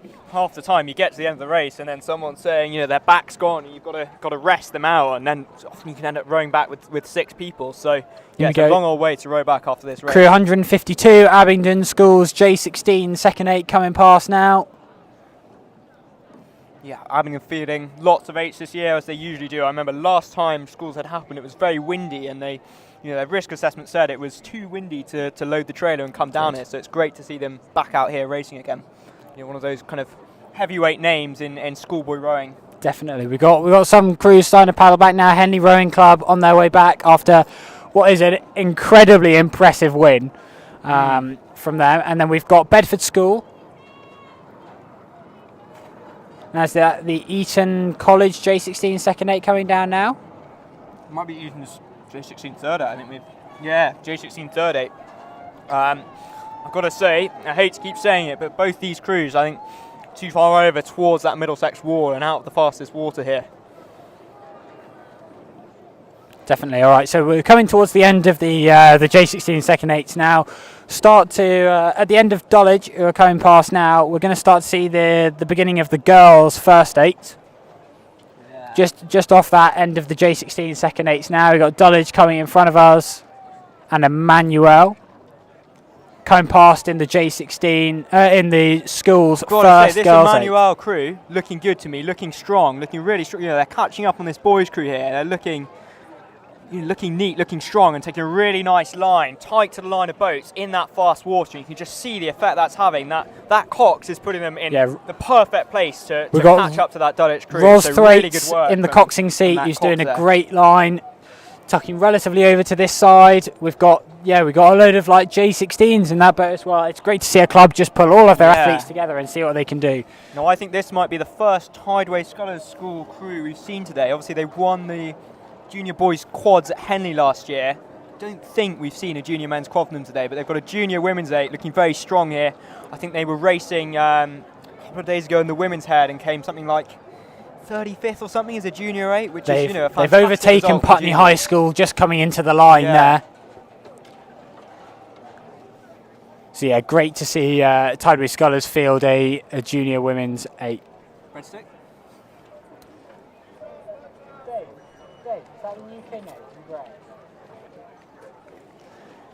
We've just heard in that Tideway Scholars have just gone past in the brand new Wintec King 8. We were out filming with that boat only a few days ago in a warehouse in Nottingham. It was really cool to see what King are doing with their new shells. As we're coming past now, we've got Godolphin and Latimer. We've got Edie in the coxing seat again, doing a pretty good line, staying over to this side. Yeah, coached by Sean Blake, a bit of a Tideway legend, I think. And they boat from the Putney embankment, so this is their home water. I'm sure they'll know it very well. Some quite exciting racing coming down now. We've got 2 sets of 2 boats side by side. So we've got Shiplake crew overtaking Monks and Coombe, I think. And we got Enniskillen in here as well. Overtaking, Yarm 160, and then we've got Enniskillen moving through Canford there. So some really tight racing coming down the embankment. So that Enniskillen crew, I think that Cox, I've got to say, doing a fantastic job moving through on that Surrey side in that fast water next to the line of boats. I'm going to keep harking on about it because I think it can make such a difference by being in that stream as a Cox, especially when you're going for the overtake. You've got to really, hold your line and be assertive and say, I'm picking the side I want to overtake you on, and I'm going on that side, and you're moving out my way. Yeah, that Enniskillen crew have 6 Irish champions in the boat. We got Cox Grace Ralph just giving us that good line coming down here. And apparently they reached the quarterfinal of Henley Women's Junior 8s last year and competed in the first Women's Junior 8s at Henley Royal Regatta. A great category to see brought into the regatta this year. Absolutely, yeah. Great to see Henley Royal Regatta moving towards equality with the introduction of the Highland Cup for student women's 8s and the Wargrave for club women's 8s, and then the junior women's 8s as well. Recently named the Prince Philip Challenge Cup. That used to be the heavyweight men's Cox 4s, didn't it, until 2004, I think. So it's good to see that name being brought back in his memory. Yeah, definitely. We've got Bedford Girls' School coming down now. We've heard from them a lot. They haven't got a huge amount of sweep experience, but they're looking pretty good coming into the line here. Hopefully getting the Bedford Girls' School name back on the board. One of a few schools rowing in Bedford, aren't there? There's Bedford School, Bedford Modern School and Bedford Girls' School. I think they all can share a boathouse and each have a section of it. We got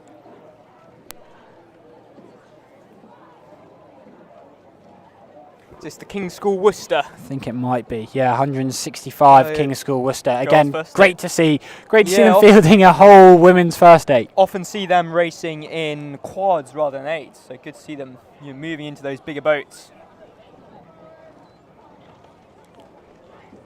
Have I've the got dashes Monmouth Monmouth. School for girls coming down, being chased hard by Henley in the second Henley eights. Rowing Club, yeah, junior girls second eights. And this Henley Rowing Club crew, I'm going to say it, fantastic line, close to the line of boats, in that fast water and moving up on this crew in front of them. Got a bit of a gap after these guys.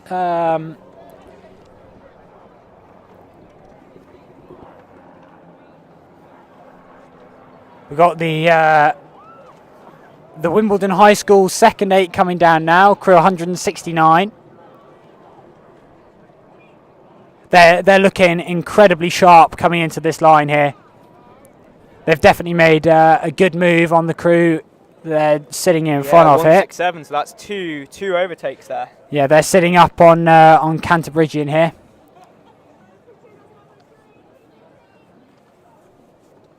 Yeah, great coming into the line. The rain's really starting to come down now. We're fingers crossed that our laptops are waterproof, you know. If not, they're getting a good bath nonetheless. I think Dave's having a great time sat in the corner. Yeah, if you'd like to make a donation to our water damaged equipment fund, then please get in touch. Then even easier, check out the link at the bottom of the screen and go and buy some photos. If you want to make a donation whilst also getting a photo, check out the link. We've got 2 photographers out there, 2 different angles. We're definitely going to get your best side. We're trying to upload them live as well, so you know, as soon as you get off the water, you can go looking for those photos and pick your best one. Indeed, oh, look at this, Wilf. It's pouring it down now, isn't it? Flipping hell. You don't want to still be sitting up the start when the rain starts to come down like this. So we've got TSS 8 coming King's down. School, Canterbury there, being chased hard by Tideway Scholars School second 8, crew 171. So that's a lot of overtakes from that Tideway Scholars School. It seems like they've got a very strong programme, both their senior women and their junior women.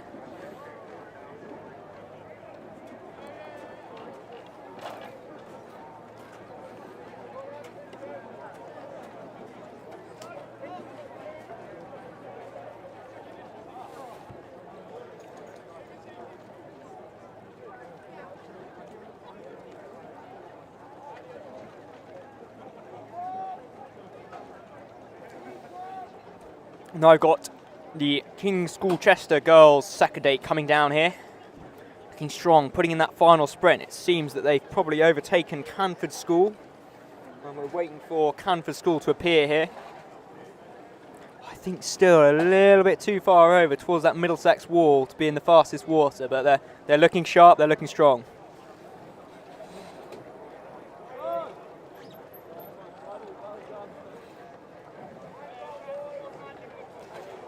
Doing some emergency gazebo construction here.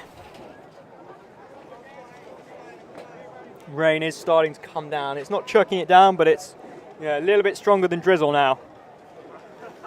So if you're one of those crews starting later down the order, I hope you've got lots of warm and waterproof kit up there at the start to keep yourself warm and dry before you start heading down the course.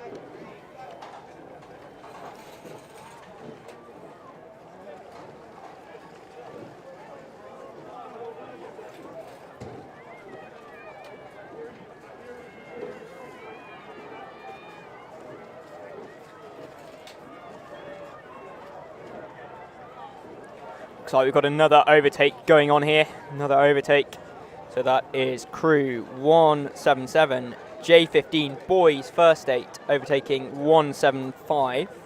It's a school junior women's second 8. So boys and girls categories just getting a bit mixed up here. I think both those boats a bit too far over to that Middlesex wall, but that crew 177 Mossbourne Rowing Academy J15 first 8 looking really strong there as they move towards the finish line. They're being followed by Bedford Schools J15 first 8. Again, looking strong, a little bit closer over to that line of boats in the good water, but getting in sharp, getting the legs on, getting down that final bit of power. Now we've got the Canford School Junior Women's second 8 coming down here.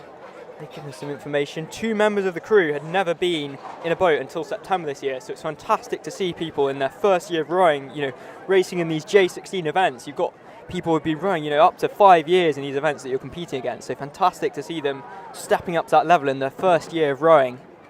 And they're being chased hard by crew 176 from Cantabs from Hills Road Sixth Form College, rowing out of Canterbury Rowing Club. Now we're starting to see these J15 first eights coming down here. So we've got Westminster School, it looks like they have overtaken Bedford Modern School. So it looks to me like Westminster School have entered the J15 Championship 8s and have entered their second J15 crew into the J15 first eights. That's, you know, real confidence there to race against a lot of schools' top J15 crew. Westminster School coming through on the Surrey side, you know, close to that fast water.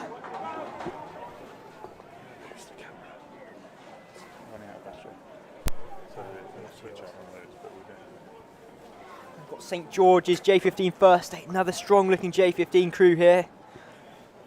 They are followed by Reading Bluecoat School. So this crew, this squad is coached by Dan Graham, and you can just see that style of rowing coming through, that long rhythm, powerful strokes, relaxation on the way forwards, that incredible style from their coach Dan Graham there. Incredible work from him as always. And now another Q House School crew coming down here. J15 first eights. It's great to see them fielding so many eights. Not a name we would have seen racing in the eights a few years ago, as we keep saying. And now they've got, you know, eights across all the age categories. Fantastic to see. Followed by Norwich School, who have done really well here. Crew 185. Definitely moved up the blocks here. They're doing really well.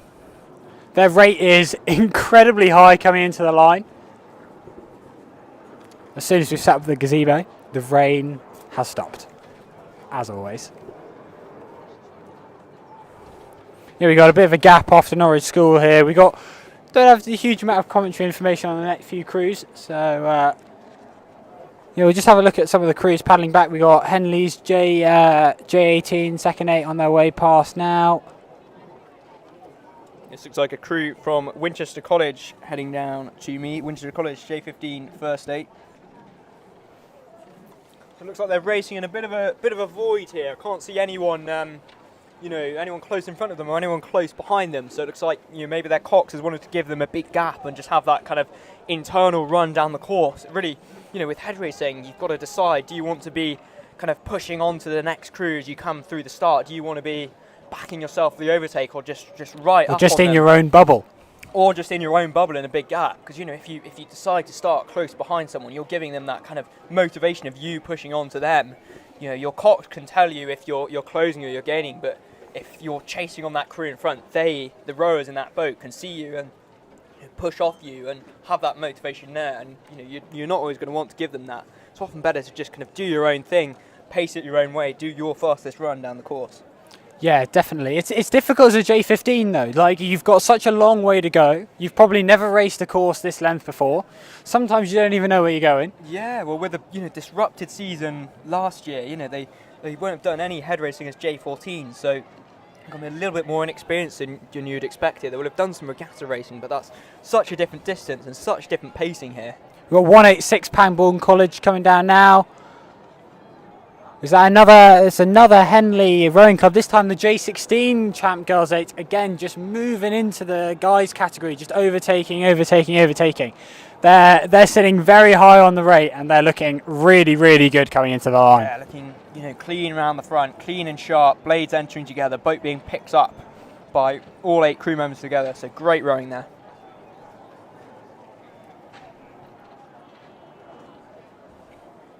Incredible. All right, we've got a Shiplake crew coming down now. The J15 first 8, number 189 from Shiplake College. We've got. I've got to say, do you think they are too far over towards that Middlesex wall and out the fastest water? They are. It's a very different course to when they last raced at Henley 4s and 8s, where you want to be sat in the bank the entire way time. Much more similar to their home water there, and racing against the stream on that course, but. You know, great to see that some of these schools are kind of putting I think that's their second J15 crew, and they're putting them into that first 8 category. We've got Surbiton and Headington chasing them down now. We've got like Surbiton sitting really high on the rate coming through here, followed really closely by Headington School. Surbiton here, like front end of the stroke, looking really nice. Blades going in together, power going on together, like fantastic. You know, this is J16 Girls Championship 8s now, so not in that oldest age group, only sort of 2 or 3 years rowing experience, and some really strong looking crews here. And just coming in the line, we've got Emmanuel, followed by, is that Canford School? I think that is Canford School. So they're followed by a bit of a gap. A little bit in these final stages, and they've already kind of emptied the tanks, and they're just holding on to the line. Sometimes you hear it further up the course. They get to Barn Elms. You know, you've got basically half a regatta course to go, and the cock screams out, "I can see the finish line," and that's it. You know, such a big, wide course. You know, you can see the markers a long way before you're actually next to them, and as a cock, you've got to be on that and give them the right distances so you can get that pacing right. Yeah, we've got Putney High School crew 195 coming down now. Crew 195 from Putney High School. Great to see them fielding a ton of 8s in this category as well. Their program's grown so much in recent years, hasn't it? I think they've got a very supportive headmaster, from what I've heard, that really wants to see that program get built up. And obviously, being based in Putney, it's one of the homes of rowing. So it's great to see your school that's based a mile away from a great stretch of river like the Tideway, and you're building up that rowing program now and using that stretch of river. It's a great place to do sport in a big city where all the land is covered with buildings. You've got this massive river running through it. It's a great place to do sport. 191 Monmouth School coming down, being chased closely by, is that Aberdeen Schools Rowing Association? 198. So the Aberdeen Schools J16 girls are chasing the Monmouth School J15 boys there. And then followed that 196, the LEH. This is their first time on the Tideway, and from what we can see, they're doing a great job coming down the course here. Nice line there, not too far off that line of boats in that fast water. I can see a really, really good looking quad here from Marlow Rowing Club, I think. Crew number 200, the Marlow Rowing Club Championship Girls Quad. Coached by Peter Chambers. Coached by Pete Chambers, Olympic silver medalist from London, I think, in the lightweight men's 4. That boat is really shifting. Great line as well with the steering foot there. Over towards the line of boats in that fast water. Great stuff. Definitely. We're just seeing the other Wallingford crew come down now. Great to see them field another girls 8 in this category.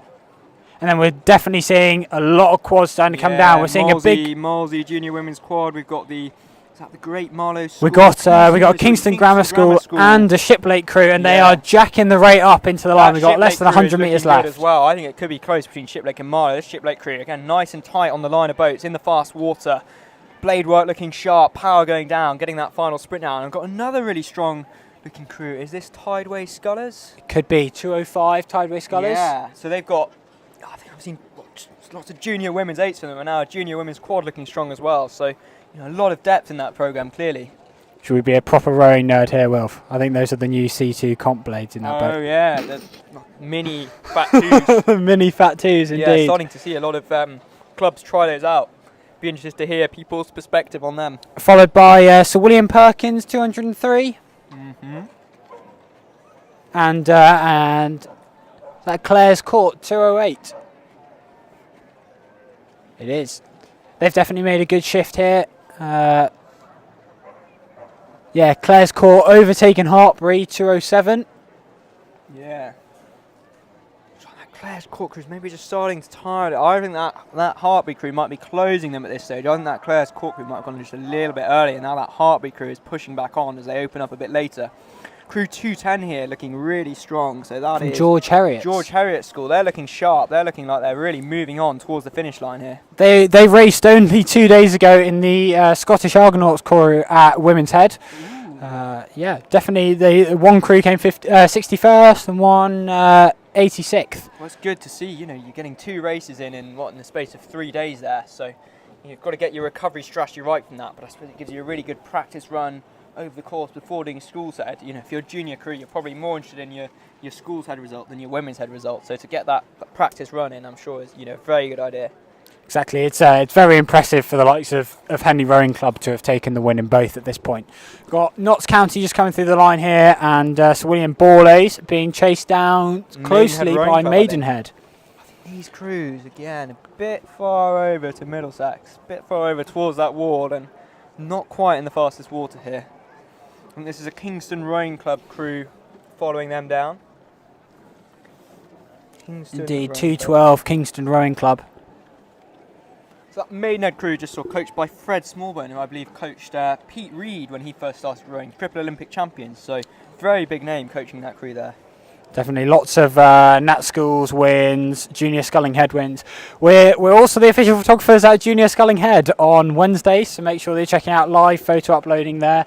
We're going to try out our new system again there, see if we can get photos up as soon as we can. Sadly, we won't be live streaming that one unless we put something together very last minute. We're not. Oh my dear. Let's not dig ourselves in that type of hole. Oh, now I've said it, we've got to do it.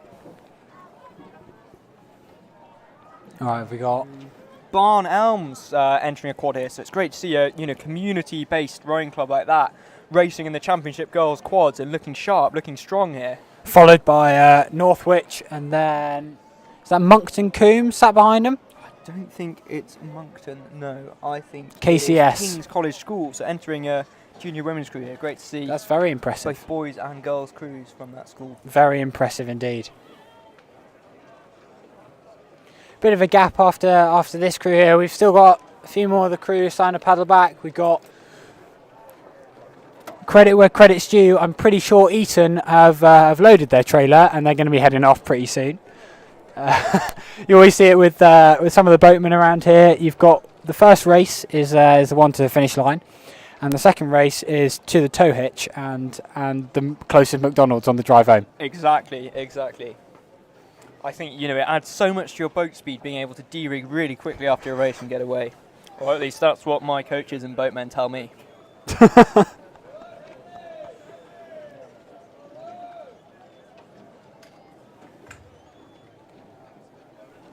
We have got a big gap here.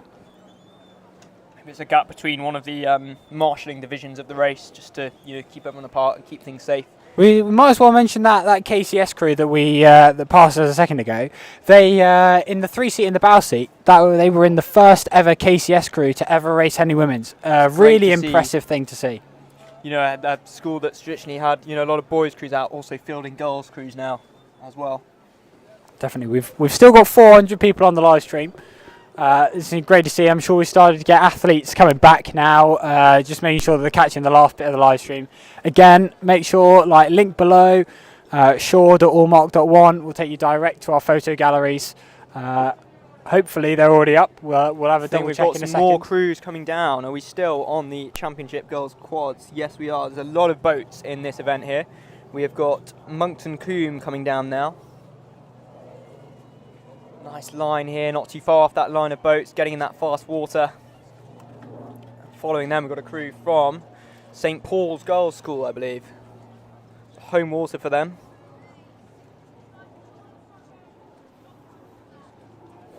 I think our very own Lucinda Dowse from AllMarkOne, St. Paul's Girls' School alumna. They did incredibly well at Women's Head recently.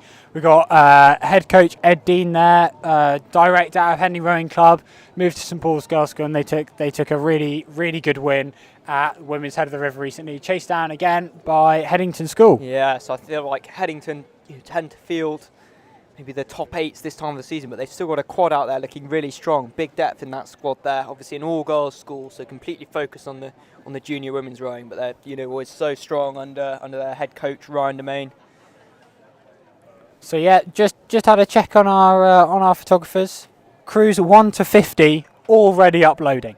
If you're in crews 1 to 50, you've de-rigged, you're sat inside your boathouse or your minibus or whatever, just go take a look at those. They're probably going to be slightly higher quality than the live stream, aren't they, Wilf? Don't know. I think the chat won't quite be as good as the live stream there, that's for sure. I've got Mossbourne Rowing Academy Championship Girls Quad coming down here. And they are being followed by a crew from Staines Boat Club, so great to see a club racing here alongside all the schools. And then we have a crew from Great Marlow School being followed by a crew from Marlow Rowing Club, so a bit of a home rivalry there, probably the same stretch of water from those two crews.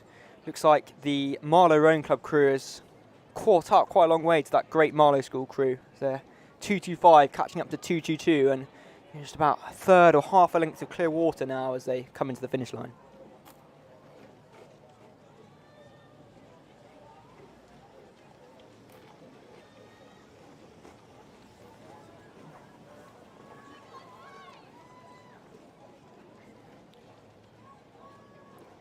Got a crew from York City coming down here now, coached by Jamie McLeod. Is that the pronunciation? McLeod? I hope I got that right. So it's their second time racing together and their fourth time in a boat together. Well, for your fourth time in a boat, you're not looking too bad at all. They are followed by a crew from Sir William Perkins. Nice tight line here down the line of boats. Crew 227 moving crew 221, the American school in London there. So, this William Perkins crew really shifting on here in the final stage of the race. American school in London there got a new head coach this year. Jamie Kirkwood used to coach at Imperial College and before that was in the GB squad as a lightweight. Fantastic lightweight sculler coaching those guys now. Methodist College Belfast now coming up onto the finish line. First race they've done outside of Ireland. Started rowing before lockdown and with a few bumps in the road have been training continuously since then, they say. They have never done a regatta season due to COVID, so I guess this will be their first proper season of racing. You're starting it off with these end of the winter head races, and then I'm sure they'll be moving on to some regatta racing in the summer.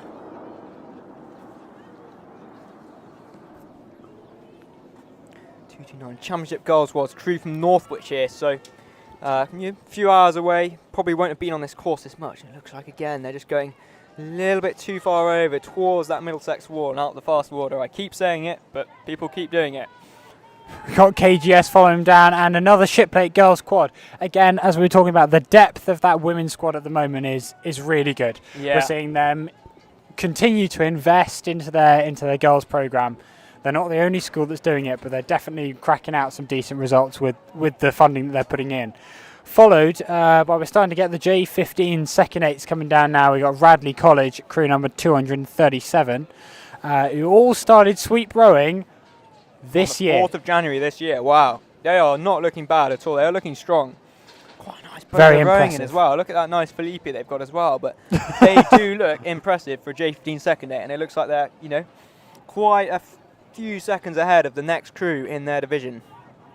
I think that looks like a crew from St. Paul's following them down. Would I be right? Yeah, St. Paul's crew here, crew number 240. So they looks like they have overtaken Latimer and Bedford. They look like they are moving fast as well. Pretty nice line, not too far off that line of boats. That blade work, that blade entry in front end, I've got to say, looking really good. These guys have only been doing a couple of years of rowing, first season of sweep, and they're not even, the top guys in their squad, and they're looking this good. So fantastic job from those guys there. Got Latimer coming down now, followed closely by, I'm guessing, is it another Northwich crew? Going back to those St. Paul's J15Bs, they're saying they're aiming to be the second fastest J15 crew in the country behind their eight. So really ambitious goals here, but they're saying, Hammersmith showed it's possible. Look at the way they're rowing, it seems like maybe it could be. Another bit of a bubble after this Latimer crew. 238 just gone past. Yeah, it seems like we're getting a bit of a mix now of kind of the championship girls quads coming down. Northwich Rowing Club. The J15 boys second eight, it's all kind of mixed together, one division encroaching upon another.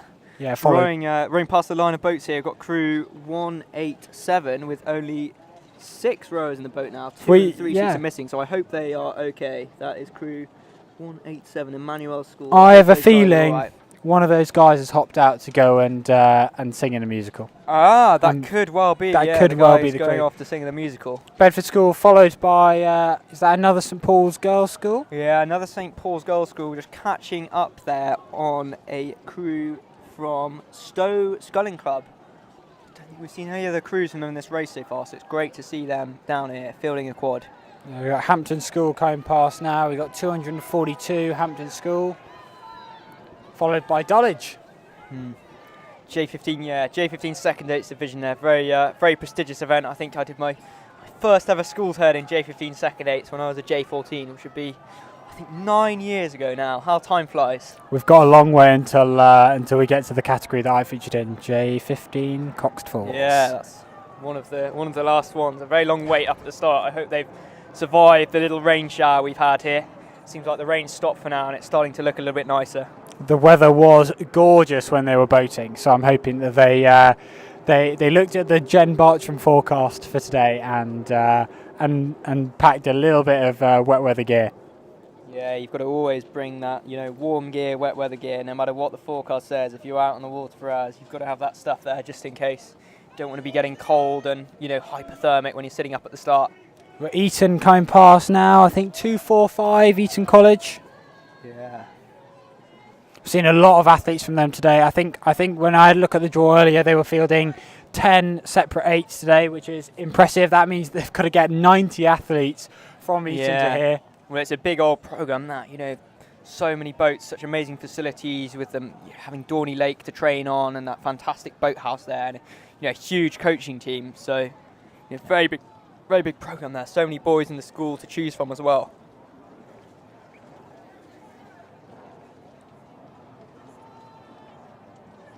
Mossbourne Rowing Academy J15 second 8 coming down here now, being chased hard by Abingdon School 250. Abingdon School, in that slightly quicker water over towards the line of boats here and moving Chased through again. quite fast, and they're just getting overlap as they come into the final 100 metres or so of the race here. And Abingdon have definitely made a good move here over KCS. Bladework looking pretty neat on that front end there. Yeah, Abingdon Crew 250 coming in ahead of Crew 244 from KCS. So and a lot of overtakes 248 there. St George's. Would have had a fun time negotiating their way down that course. Yeah, another 8 from St George's College coming past now. Really incredible to see the size of their programme this year. Bit of a bubble after St George's College. A really big bubble after St George's College. I think we've got 60 or 70 crews left to race now, so probably moving on towards the kind of last marshalling division coming down the course. Got Ben Lewis in front of us, just pulled the KGS quad out onto trestles, just on the embankment. Crew just taking a little bit of a break before they wander back. Now another boat from Q House School, I think here. Q House School J15 second 8, so it seems like you must have, a lot of kids rowing there. Weren't a name in junior rowing at all a few years ago, and now to be fielding 2 8s at J15 level and lots of 8s above that. It's a lot of kids they've got rowing there. So really catching up to that. I think they might have overtaken that Hampton crew ahead of them. Yeah, bow numberless Hampton crew here. We won't mention that. CD I wonder Riches, I wonder if that happened during the race or up in the marshalling area. A bit of argy-bargy there, but sure, Matthew Holland will be sending you an invoice later. Probably be losing their bow number deposit there, I'm afraid.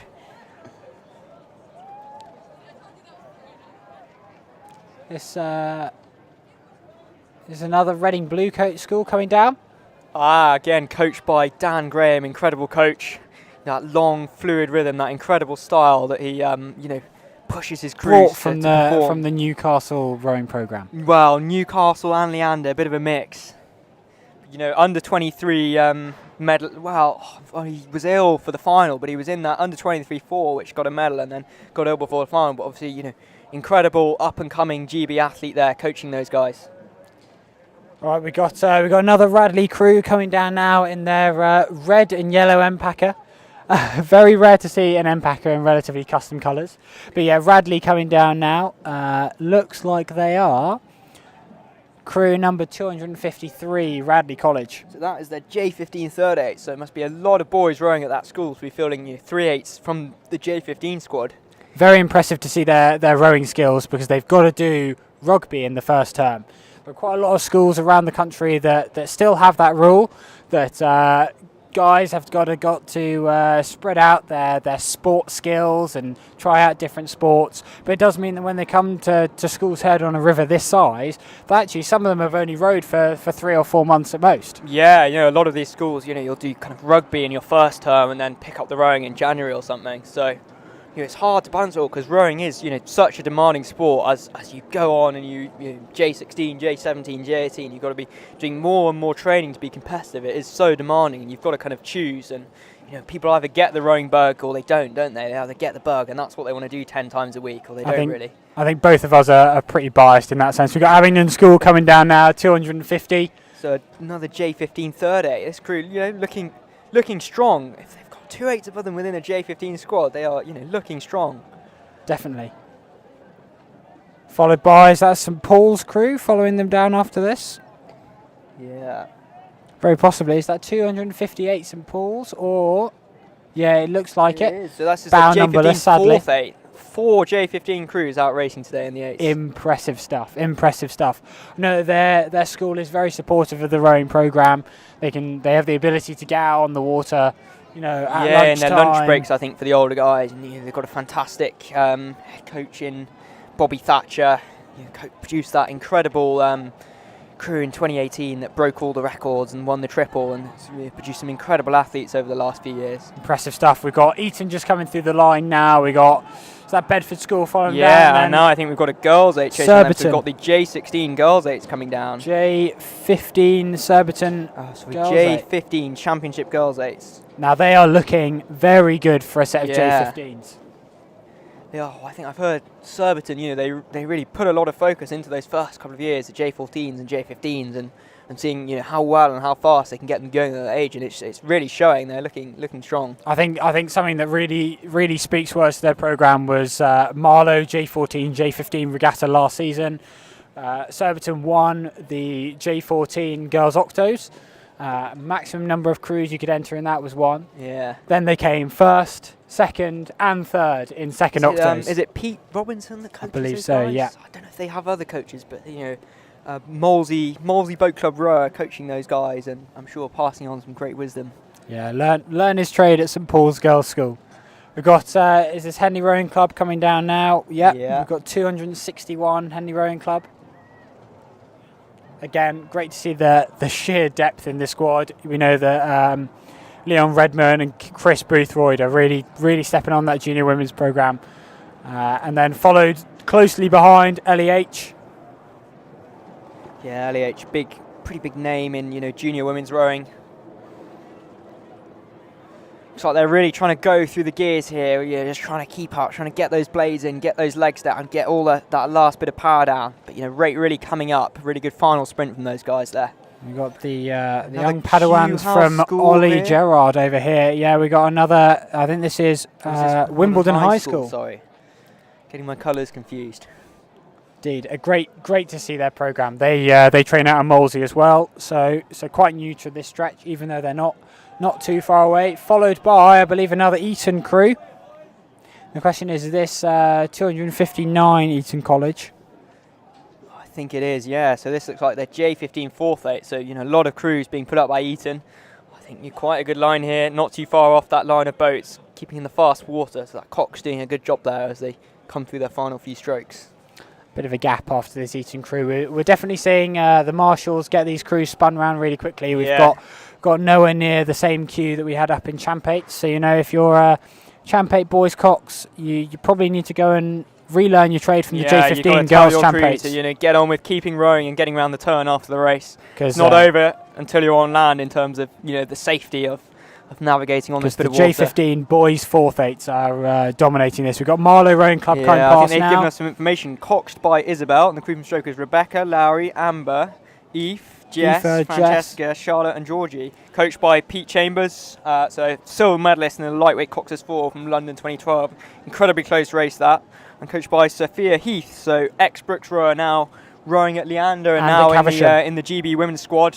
I think she won the women's head 2 days ago in that Leander 8 that won by 35 seconds. So very impressive stuff. I'm sure she's incredibly happy with how her move to Caversham's going at the moment. Yeah, and it's Marlow crew say most of us are new to rowing, but we work to the max. Well, it looks like it's paying off. That's good. Your leg press purchase is going incredibly well at this point. We've got I think is this Kings. This is J16 girls first 8, so the kind of second division, but St Paul's Girls' School fielding an 8 here. Very impressive going through the line here. Followed by overtaken this Latimer J15 Championship crew, moved up a few places there, and from that J15 Championship Girls 8s division, I think we're still waiting on a crew from King's Chester to come down. My old school again. Yeah, we've had a good call out on the live stream for King's Chester. We're just waiting for them to come past now. I think before we see them, we're likely to see Emmanuel School 268. Can't tell if that's them or if we're about to see Sir William Perkins come past crew 270. I believe it's Sir William Perkins. Yeah, so that crew's made up a few places there, a few overtakes. looking pretty strong. Looks like they're kind of, they've got those hands moving for that final sprint. They're, moving those hands around on the turn and getting the rate up, getting those strokes in as they come into the line, moving the boat on. Yeah, and then we've got Emmanuel School coming down now. Yeah, so that's crew 268. So who were they? That William Perkins School crew there, making up some places, making up some distance. Really fantastic to have those crews to move through in the race and have those kind of that carrot dangling in front of you, and then when you actually catch up to it and move past it, it's a great motivation to keep moving on through the race. If you're moving on someone, it's going well, you're moving your boat fast. Godolphin and Latimer coming past us now. Yeah, it looks like they've got half a barrel number there. So I wonder if they get half their deposit back, or I'm not sure exactly what CD sure will think of that. If Matthew doesn't give you the full deposit back, we'll have some words. I think 50% or more is more than enough to count as a full return. Rights to us, and we will put in the complaint.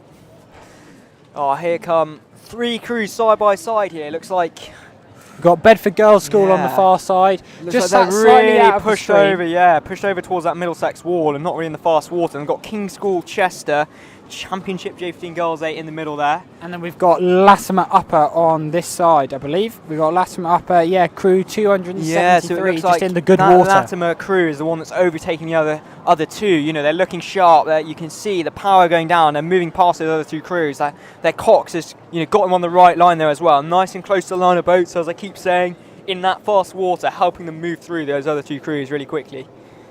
Nick, I think we need some treats handing out to the Cox of this Latimer upper school crew here. 273. We had a great line coming into the finish there. So yeah, another bit of a bubble. We've had those 3 crews side by side. We've still got Bedford Girls' School going for it. 100 metres after the line, they're still getting those catches in. I think there we go. We've had a wound down call now. Got a bit of extra training in there for the upcoming regatta season.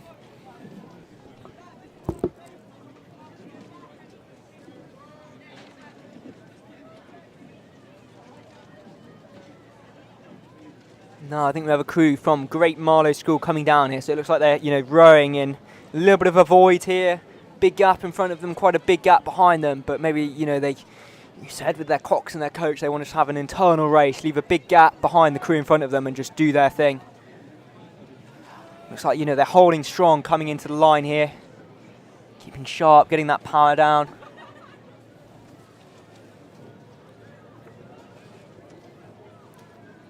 Impressive stuff. We've got we've got a few crews starting to paddle back now. We've got Eton College just coming in front of us.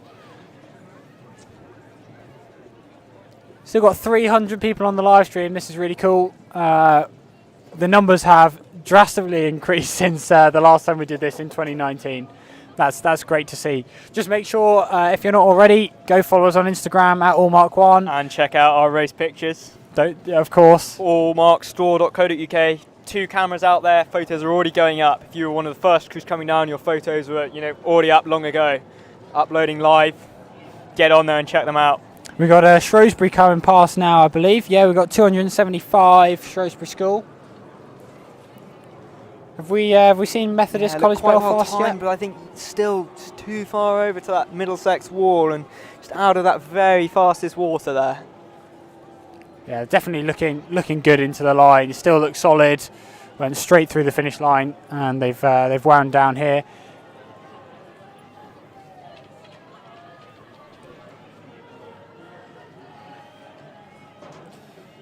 Yeah, Methodist College here, so they've given us some commentary information.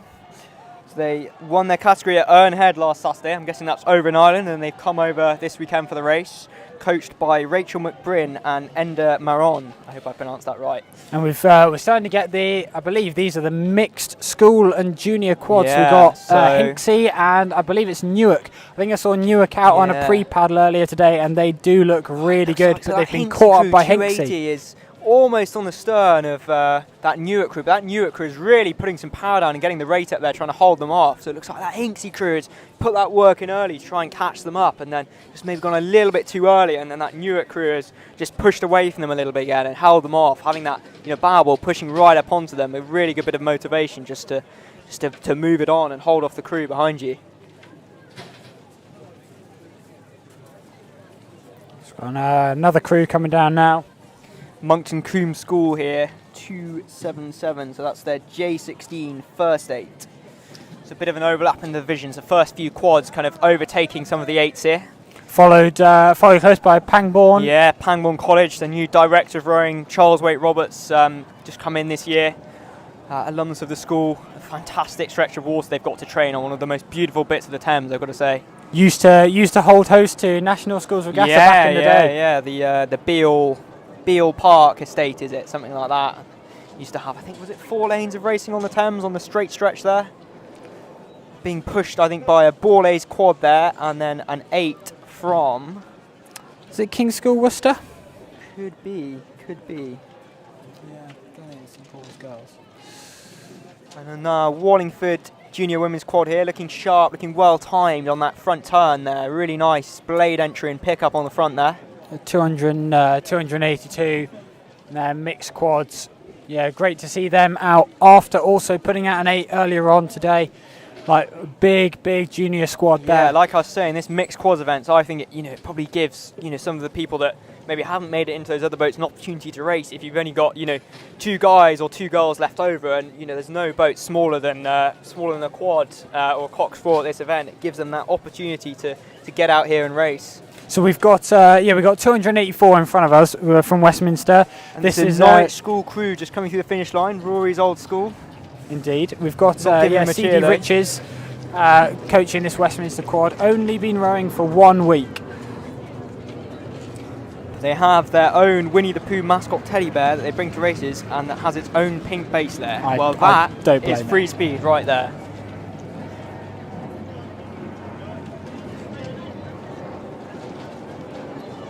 Followed by, I think that's Durham School, just going through the line now. Some interesting blade colouring here, I've got to say. So these red on the back of the spoons and yellow on the front. That's quite a contrasting colour we've got there. That is Doncaster Schools Rowing Association, it looks like, coached by Adrian Pogmore.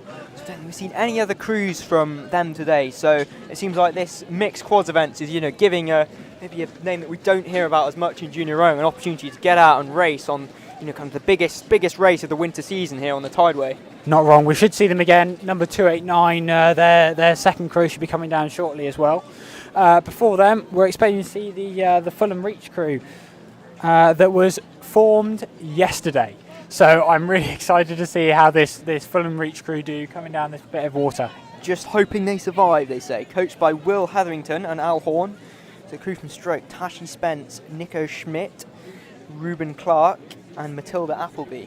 So Fulham Reach, obviously only been a club for a few years in the bottom of that Fulham Reach housing development, but doing so much to bring rowing into state schools in this area and giving kids that might not otherwise think about rowing the opportunity to give it a go. Indeed, we've got Fulham Reach coming past us now. Incredible crew in front of us. We're getting towards the end of our commentary notes now. We're getting towards the very end of our commentary notes. We've got 314 crews today, which is incredible to see, because at Women's Head we had 301.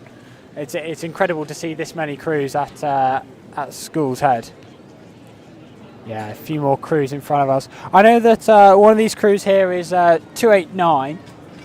So another Doncaster Schools Rowing Association crew, coached by Adrian Pogmore again. Half of this crew starred in the Heinz Super advert. I had to rewatch. Get much bigger than that. I had to rewatch that advert yesterday just to double check, and there was definitely like a J14, J13 in those boats.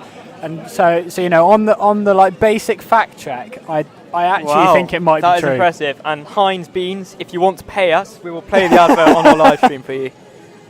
Indeed. So as we're getting towards the end of the mixed quads, we're going to start breaking into the final 3 categories. We've got J16 second 8s coming down now, followed by the J15 and J15 second 8s for the girls.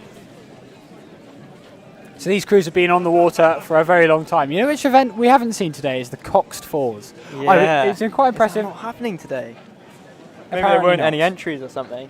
I wouldn't, it's not, I don't think, it's not much fun racing down the Tider in a bow load. If you get any wash, you get that splash in your face of the water, which, it's a terrible shame in this country. The rivers are just having raw sewage pumped into them from sewage works. And here we go. So I think we've got this it. Doncaster crew here. We've got some, These are the Heinz Soup advert stars. Check them out. Really getting that rate up into the line. Anna and Ella in the stern pair. Moving it on. And Zach and Nick in the bow pair. See, so stern pair of the girls, bow pair of the boys. Interesting choice. If you were to put a quad together, Wilf, which way round do you think you'd put the order? Oh, I don't know, because I mean, at stroke, do you want, assuming your guys are stronger, do you want the stronger guy in there who can keep pushing it on, or a girl who can set a pace that everyone can keep up with? I think there's probably a case for doing your middle pair as boys and your bow and stroke as girls, but otherwise you'd probably say, if you're being conventional, stern pair boys, bow pair girls, but there's so many different ways to try it. Definitely a different one. We've got Putney High School coming past now. We're looking at 295 Putney High School. Great programme with Ashley coaching over there at the moment. Yeah. Yeah, really. Girls J16 second date, so fantastic to see. I think that's a reasonably new event. Fantastic to see these, second boat events coming in for the girls as well as the boys, as kind of, the depth of junior women's rowing in this country grows.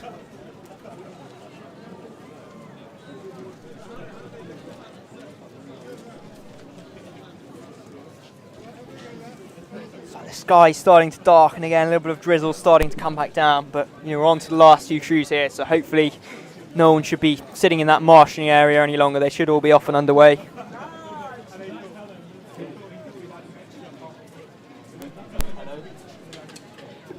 Just making sure all of our cameras are bright enough at the moment. Should be looking good. Again, big props to Eton, who have already loaded not one, but two of their trailers at this point. Very impressive work indeed.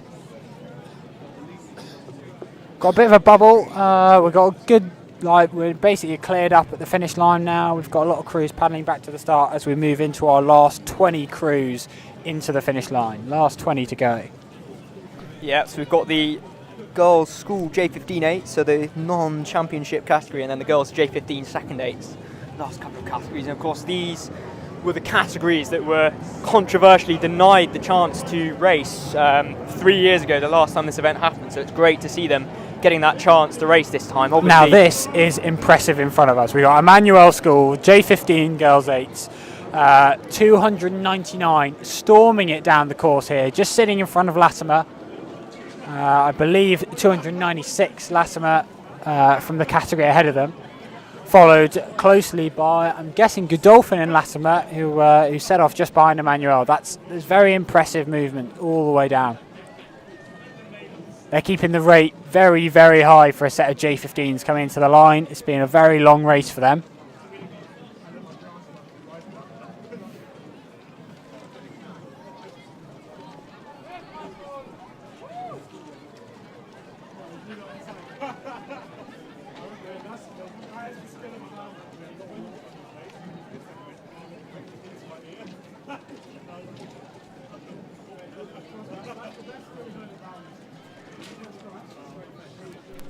Oh, now we've got a purple crew in front of them. I'm guessing Sydenham High School. I haven't seen them before, but they're putting out girls out here. That's very impressive indeed.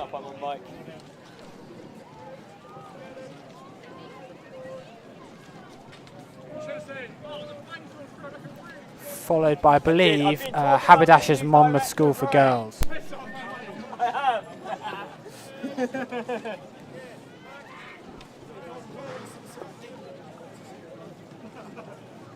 Got another Surbiton crew coming down now. Now this could be 306, the start of the very last category, J15 girls second eights.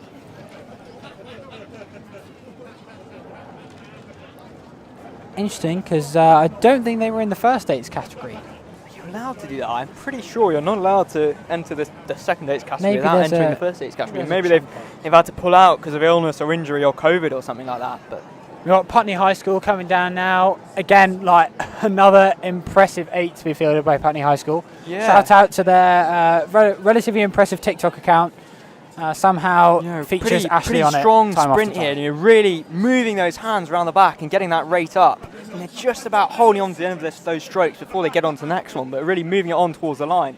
Impressive to see that. J15 girls second eights, such a young level of rowing, only 1 or 2 years of experience, and they're doing a sprint like that. Yeah, last set of crews starting to come down now. It's a crew from King's Canterbury here, I think. They produced some Olympians in Fran Horton. Went to, was it 5 Olympic Games from Sydney through to Rio, and Tom Ransley, gold medalist in the men's 8 in Rio. I think we've got, is that 314, another Surbiton crew coming down now? If it is, they've made, oh no, we've got 310 Surbiton. They've got 3 crews in this category, not 2. Yeah, so that's very impressive from them. Real focus on those younger age groups from Surbiton. You can see it's paying off. They really look like they're moving that boat and moving that boat away from the crews around them. And they've overtaken crew 304, crew 308, so that's a lot of places they've moved up here. It's got 304, we've got St Paul's Girls' School, J15 School Girls 8 coming down, followed by the J15 second 8 from Lady Eleanor Hollers, so a big name in junior women's rowing there. And again, just a bit too far over towards that Middlesex wall, out of that fastest water.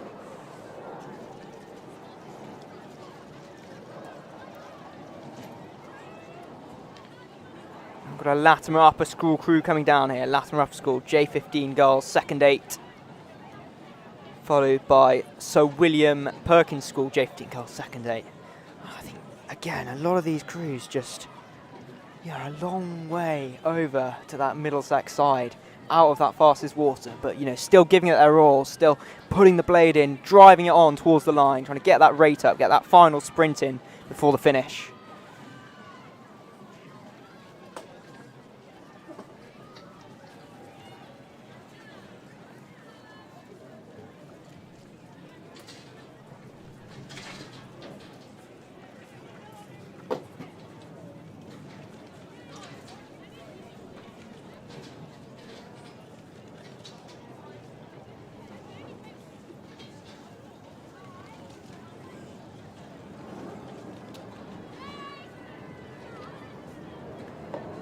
Bit of a gap here, but next crew's just coming into view. This looks like another Surbiton High School crew, so this is their J15 girls third 8, so massive depth in that programme at such a young level. Very, very impressive coming into the line here. There we go, we've got Doncaster Schools rowing back. On their paddle back, Wilf, I think they're still hitting rate 32. Wow. Got to get those strokes in against the stream there. This Surbiton crew, J15 girls third 8, and they're stepping it onto the line, they're getting the blades in, they're getting the power on. Incredibly impressive stuff in that programme. Such depth in that programme, yeah. Just having a look up the course for a few of the very last ones. We can see the launch is starting to come down now, so I think we're into the last 2 crews of the race. Last 2 crews to go. Don't you worry, David, we're nearly done.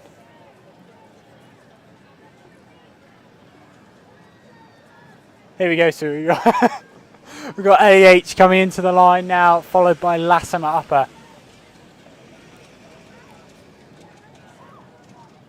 You can hear those coxes screaming at them. The last few strokes of the race for those crews, last few strokes of the day being taken in anger in the racing. 100 metres left for that AH crew, and maybe 200 for that Latimer crew. You can hear those coxes pushing them onto the line, getting everything out of them. These last few seconds, last few strokes. Very, very impressive stuff. That LEH crew pushing the rate on, trying to get as many strokes in before the line and get that boat speed up for the last bit. So LEH to the line, we've got one more crew. And that is our final crew across the line, I think. All the launches are coming back in. See lots of umpires and marshals, dressed up in their waterproofs, their big flotation suits. They've been out there in the rain and the wind all day. Although it's not too windy, but they've been out there in the rain all day. Yeah, very impressive stuff. Great to see Schools Head back on the river today. It's been a long time, hasn't it, Wilf, since we've seen these head races out here. And it's been a great day for it as well. I mean, the weather has deteriorated a bit and a bit of rain has come in, but early on today, beautiful conditions for it, and great to see, compared to 3 years ago, them getting every category out there racing, and so many different people, 314 crews all getting an opportunity to race. I imagine for a lot of these crews, it might be their first run ever down this head race course, but it's great to actually have that. Last 2 seasons, everyone's missed out on having that full season, that winter training block, and then doing these head races and moving on to their summer. So it's great to see people getting the opportunity to do that full season's racing. Yeah, definitely. I think moving forwards, we've got Scullery Head on Wednesday. AllMarkOne, the official photographers there. Yeah. We're going to try and upload live. I can see that crews 1 to 50 are already uploading, but I have a feeling since the rain started, we kind of cut down on that. So the rest of the photos are going to be going up relatively soon. Yeah, well, we'll get them up as soon as we can. So keep refreshing, keep checking them out, keep refreshing and buying those photos. So it supports us being able to do live streams like this, and all the supporters that can't make it down here today can hopefully just see a little bit of their crew racing past. Yeah, definitely. I think it's such a big part of the sport. We've seen the growth of Henley Regatta, Nat Schools Regatta really pull out the live streams recently, and most recently with the boat race fixtures powered by our friends over at Ludham. Yeah, exactly. It's so great that supporters that can't always make it down to watch these races can now tune in and see what's going on wherever they are in the world, and hopefully it will get some more people who maybe aren't even supporting a particular person just a bit more interested in rowing, because they're able to watch more of it now and see what an amazing sport it is. Yeah, definitely. All right, so I think we're going to start summing it up. So thanks for watching us here at Schools Head. We've got Scullery on Wednesday with some photos available there. We've got photos available from today. We've got fixtures this weekend upcoming. We've got some Oxford and Cambridge fixtures against the like of Nearhouse. Yeah, I think there's a big matchup, isn't there? I think the kind of Brooks top head of the river crew will be racing that Oxford Blue Boat, which should be an impressive matchup. And then, 2 weeks' time, we've got the men's 8s here. It's kind of the last race of the head season, and then it's on into the boat race and then training camp season and the summer regattas. So it seems like we've been lucky this year. Nothing's really been cancelled due to COVID. It seems like this might be kind of the first full season of rowing and racing in 3 years. So hopefully you're getting it far too exciting. So far. In 2 weeks' time, we're gonna finalise our live streams with Head of the River 2022. Yeah. But I think until then, we'll see you later. Thank you very much for tuning in, and goodbye.